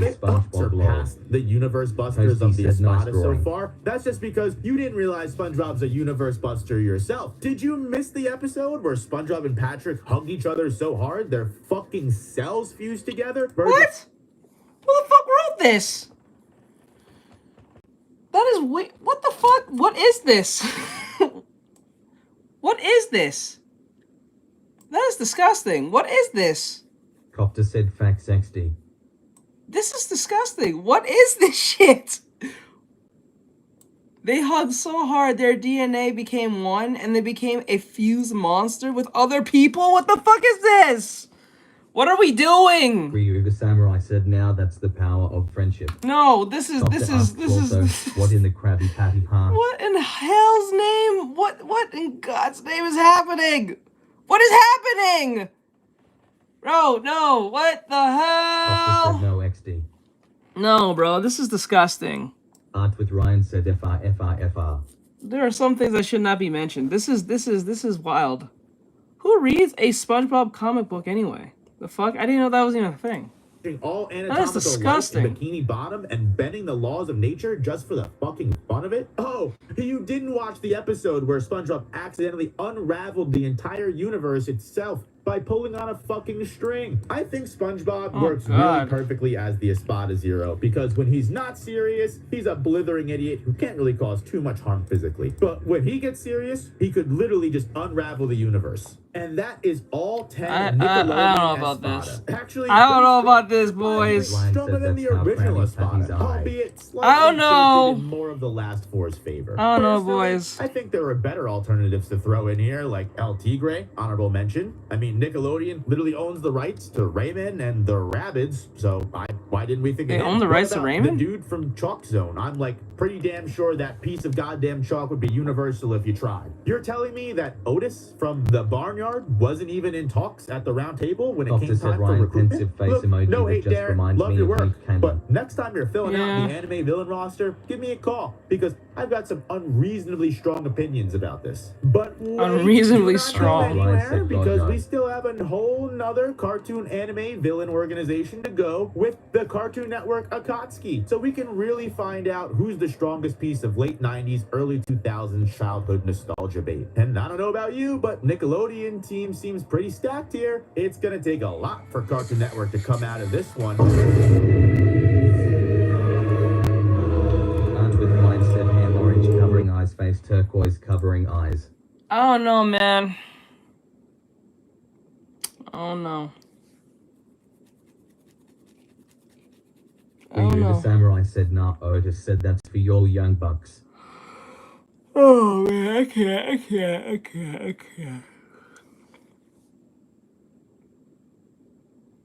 I don't know. I don't feel about that at all. Our flood wall is big and expensive, like the one on our southern border, but both are absolutely necessary. It's why I voted yes to build the border wall, defund sanctuary cities, and deport immigrants who commit crimes. Some in my party... Very nice that he's still getting on VR tonight, right? Yes, oh shit, I should get off now. Let me just finish this and I'll get off. It's right near 8 o'clock. I didn't even notice it. It's a good thing you said something. Art with Ryan said Nikki. How many did we do? Let me see. So, let me see. For the new universe Let me just finish this off and then... have seen SES. Actually, you know what? Yeah, let me just finish this off. Clean this up and then we can go do Mono asks Teach, will you sing This for has us? been probably one of the saddest things that I've seen in gaming ever since Starfield. It's 27. So about once every 6 months, game journalists decide to take the small sliver of credibility that they have and cut it in half. This has happened with Veilguard, it happened with Concord before this, it happened with Starfield, and it's just been happening over and over and over. Just the other day we were talking about Dragon Age: The Veilguard, and how the review embargo lifted, causing the discourse around that game to proliferate. And already since then, 2 other major things have occurred that have caused the biggest shills for this game to absolutely lose their minds. One being the situation with YouTuber Mr. Matty Plays, and the other being the situation with news publication Dual Shockers. The Dual Shockers situation is going to be much more brief to go over, so let's start with that one. On October 28th, they posted their official Dragon Age the Veilguard review, and one particular line that they wrote in their review has caused a number of gaming journalists to get very upset on social media, specifically that being this area, where they say, it's a game that clearly has had a bit of the Sweet Baby Inc. treatment in spots when it comes to its character backgrounds and storytelling, and it's a game that is willing to offer fan service by giving old characters little cameo appearances, but unwilling to truly cater to the wants and needs of long-serving Dragon Age fans. The Sweet Baby Inc. thing is what's... I bet they're not happy about that, are they? I bet they're mad about that one. And this is the problem with journalists, is that a lot of the journalists try to enforce a same thing across all the different people that are reviewing. I'm not even mad. I'm just very it's like shocked. They don't want to see a person that goes outside of the box that they've created for themselves. So it's like nobody is allowed to like address this or give it any credibility. Is this in Japan? And when you do, or South Korea? A person that does this, all the other journalists get mad about it. Nobody's objective? No, they're not objective. You can't rely on people to be objective, but you should rely on them not to be corrupt. Really setting these people off. Now, to be fair, the wording there could be a bit better because it might confuse some people into thinking that SPI had anything to do with Veilguard, which I don't believe it did. However, it's reasonable to conclude that the author is simply referencing similarities with Veilguard and SPI. Oh my god, I didn't know that. That's in regards to how some things are written, like some of the characters, the story, etc. For example, paraphrasing that part of Skillup's review, where he mentioned that it felt like Veilguard was written with HR constantly in the room. Now, here's the really funny. It absolutely was. Anybody can see that. And you want to know the reason why so many people got super excited about that game I just showed? The real reason why a lot of people got super excited about it is because it's a game that very clearly doesn't pull any punches, like this one here, the Showa American story. It's a game that doesn't pull any punches, and it's a game that has a true, like, identity of itself. And it looks like it's something that's an authentic piece of art, rather than just something that's been created through like a test tube. It looks like they're not afraid. Yeah, exactly. Like it gives off the vibe that, like basically this is a problem that I have with a lot of modern stories, is that even the villains in modern stories are too sympathetic, are unwilling to do things that are considered socially unacceptable nowadays in like culture. Yes, think to yourself, he's not wrong. Think about it. Like, tell me a time when we had a villain and they're racist. Like, they did something extremely racist. Other than Thanos. And that's not even about racism. It's just some type of genocidal reason because his people died or something like that.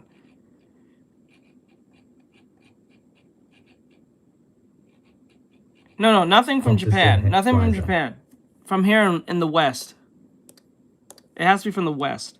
You have not really had a villain that has done actual evil things in a long time.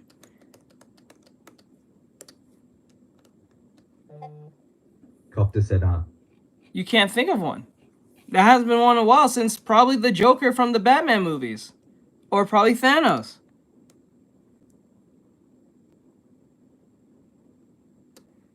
So, like, there you go.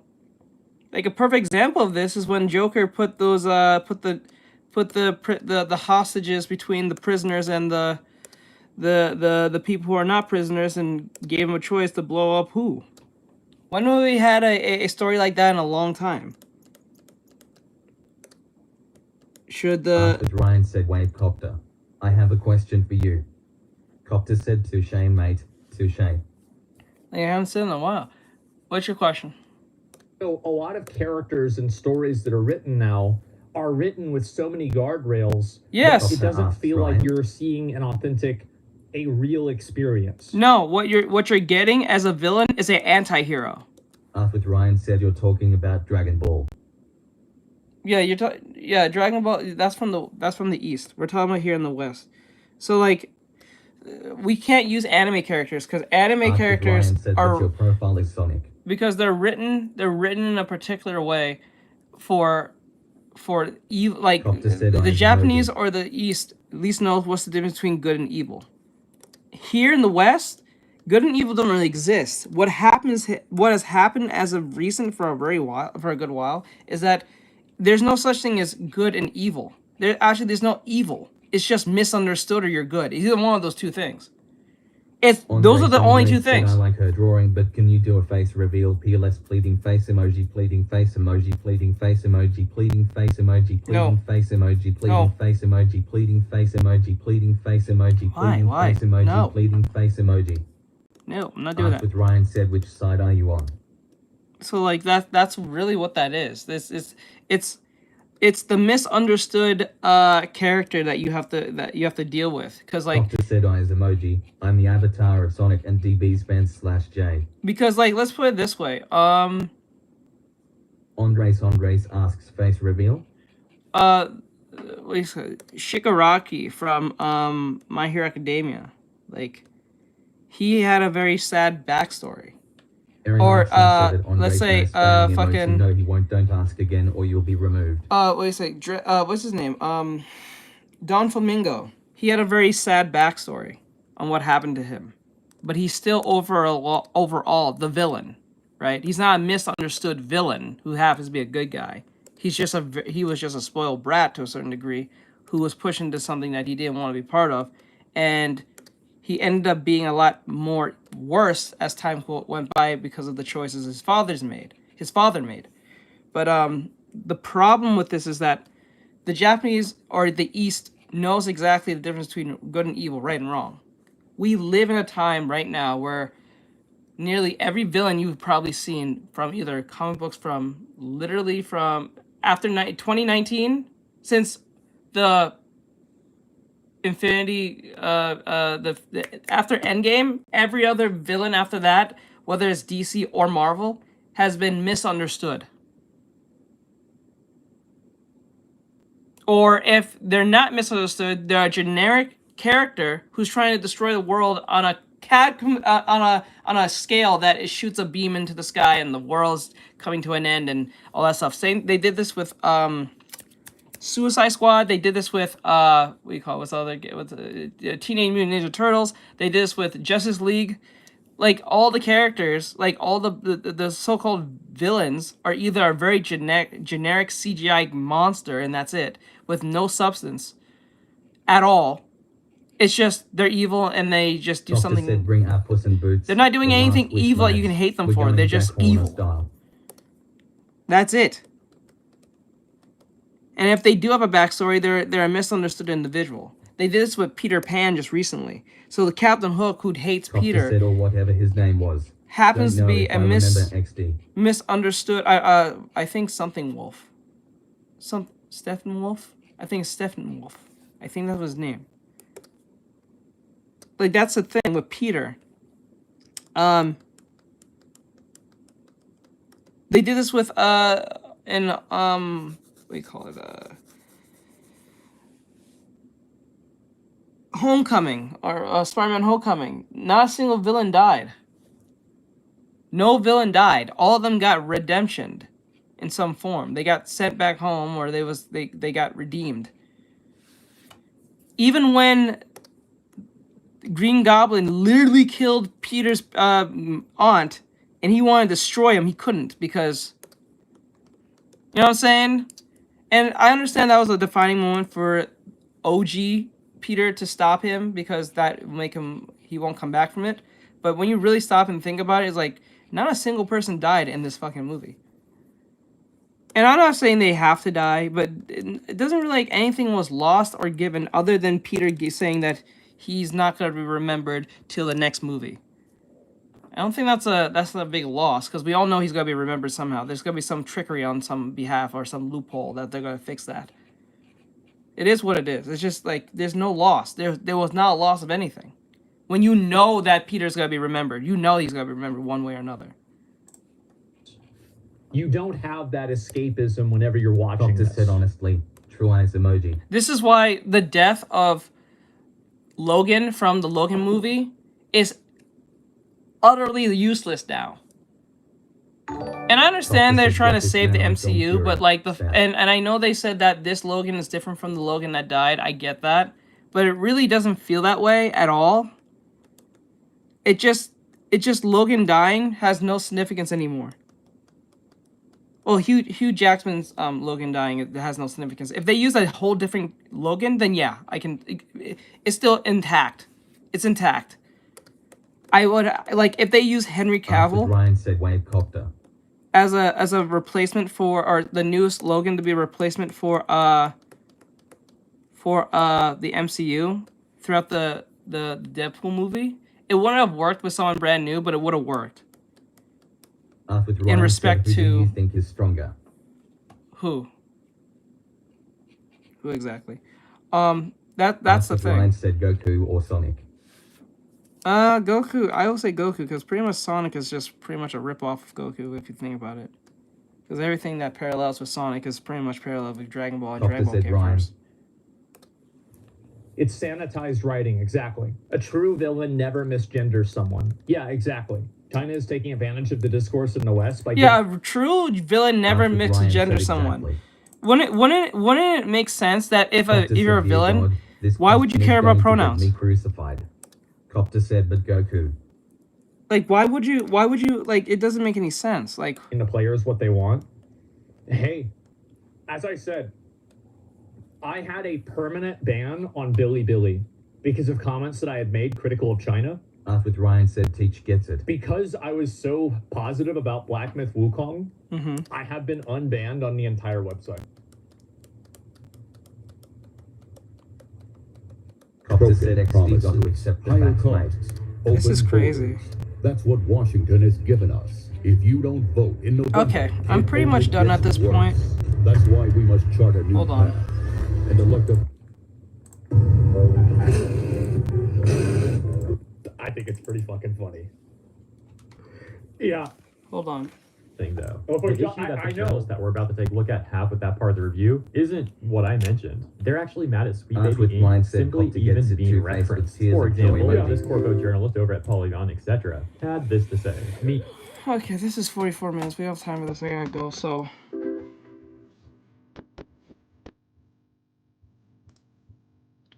Don't you worry there, my honey. We might not have any money, but we got our love to pay the bills.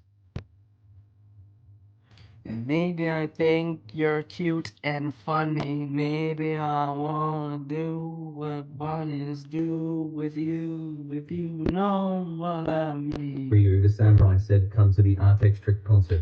Let's get rich and buy our parents' homes in the south of France.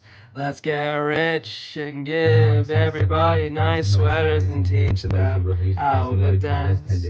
Let's get rich and build a house on the mountain, making everybody look like ants. And up there, you and I. You might be a bit confused, and you might be a little bit bruised. Baby, I wouldn't spoon like no one else. I will help you read those books, and you will soothe my worried looks. Put the book on the shelf. Let's get rich and buy our parents' homes in the south of France. Let's get rich and give everybody nice sweaters and teach them how to dance. Let's get rich and build a house on a mountain, making everybody look like ants. Way up there, you and I. Let's get rich and buy our parents' homes in the south of France. Let's get rich and give everybody nice sweaters and teach them how to dance.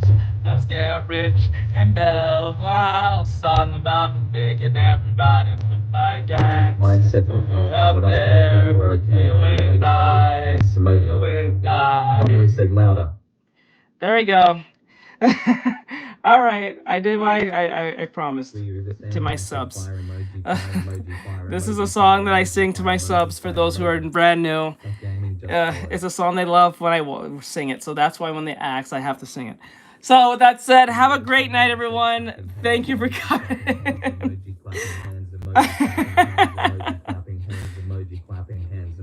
Oh man, how much did we do today? Okay. Said thank you, Teach, for blessing us. No problem. Okay. Ryan said perfection. Okay, hand emoji. All right. So let me before I go, let's see how many we did today. I wanted to finish today. Best stream ever. Yes. Ryan said by Teach. All right. Before I go, I need to make sure how many we have left for tomorrow. I hope we're at the end. Hand emoji by Teach. My hands are getting real tired. Said join the Discord server to keep up with. 1 second, guys. Let me just put this in here real quick, and then we'll see how many we have left, so we know where we are. So right now, let me grab this. Oh my God. Okay. Oh my God. Okay. Oof. Which Ryan said best stream ever. Okay, hand emoji. All right, so let's see. Let's see real quick where we at now in number. Okay. Okay, we're at 65. I think we last left off. It was 65, 66, 67, 68, 69. 70, 71, 72, 73, 74, 75. Oh, 75. We got 75, boys. 75. Holy shit. This is, oh, God. 75. MBOWDIAMOMD said hi. Hello. We're about to jump out of here, so I'm about to end the stream, but we're at 75. We need 25 more. 25 left, and then we're done. Woo! MBOWDIAMOMD said newer. Jeez, that's a lot. All right, so with that said, have a great night, guys. I appreciate every last one of you guys. Hope to see you guys tomorrow. We're going to finish this off tomorrow. I'm going to do a little extra just to get some points in. So, like, with that said, have a great night, guys. Thank you for coming. I appreciate you guys. And see you guys tomorrow. Keep safe. Keep practicing. Love you, every last one of you guys. If you guys enjoy what you see, please follow me on YouTube, Twitch, Trovo, Kick, and all that other great stuff. You guys know what to do. Link in the description if you want the tablet I have or the equipment I use. If you want to start your art journey or your art digital journey or just gaming in general, everything in the description in the Amazon link. So with that said, let's go. All right, guys, I'm out. Bye-bye. Oh, and thank you, Copter, for the $2. I appreciate it. Thank you.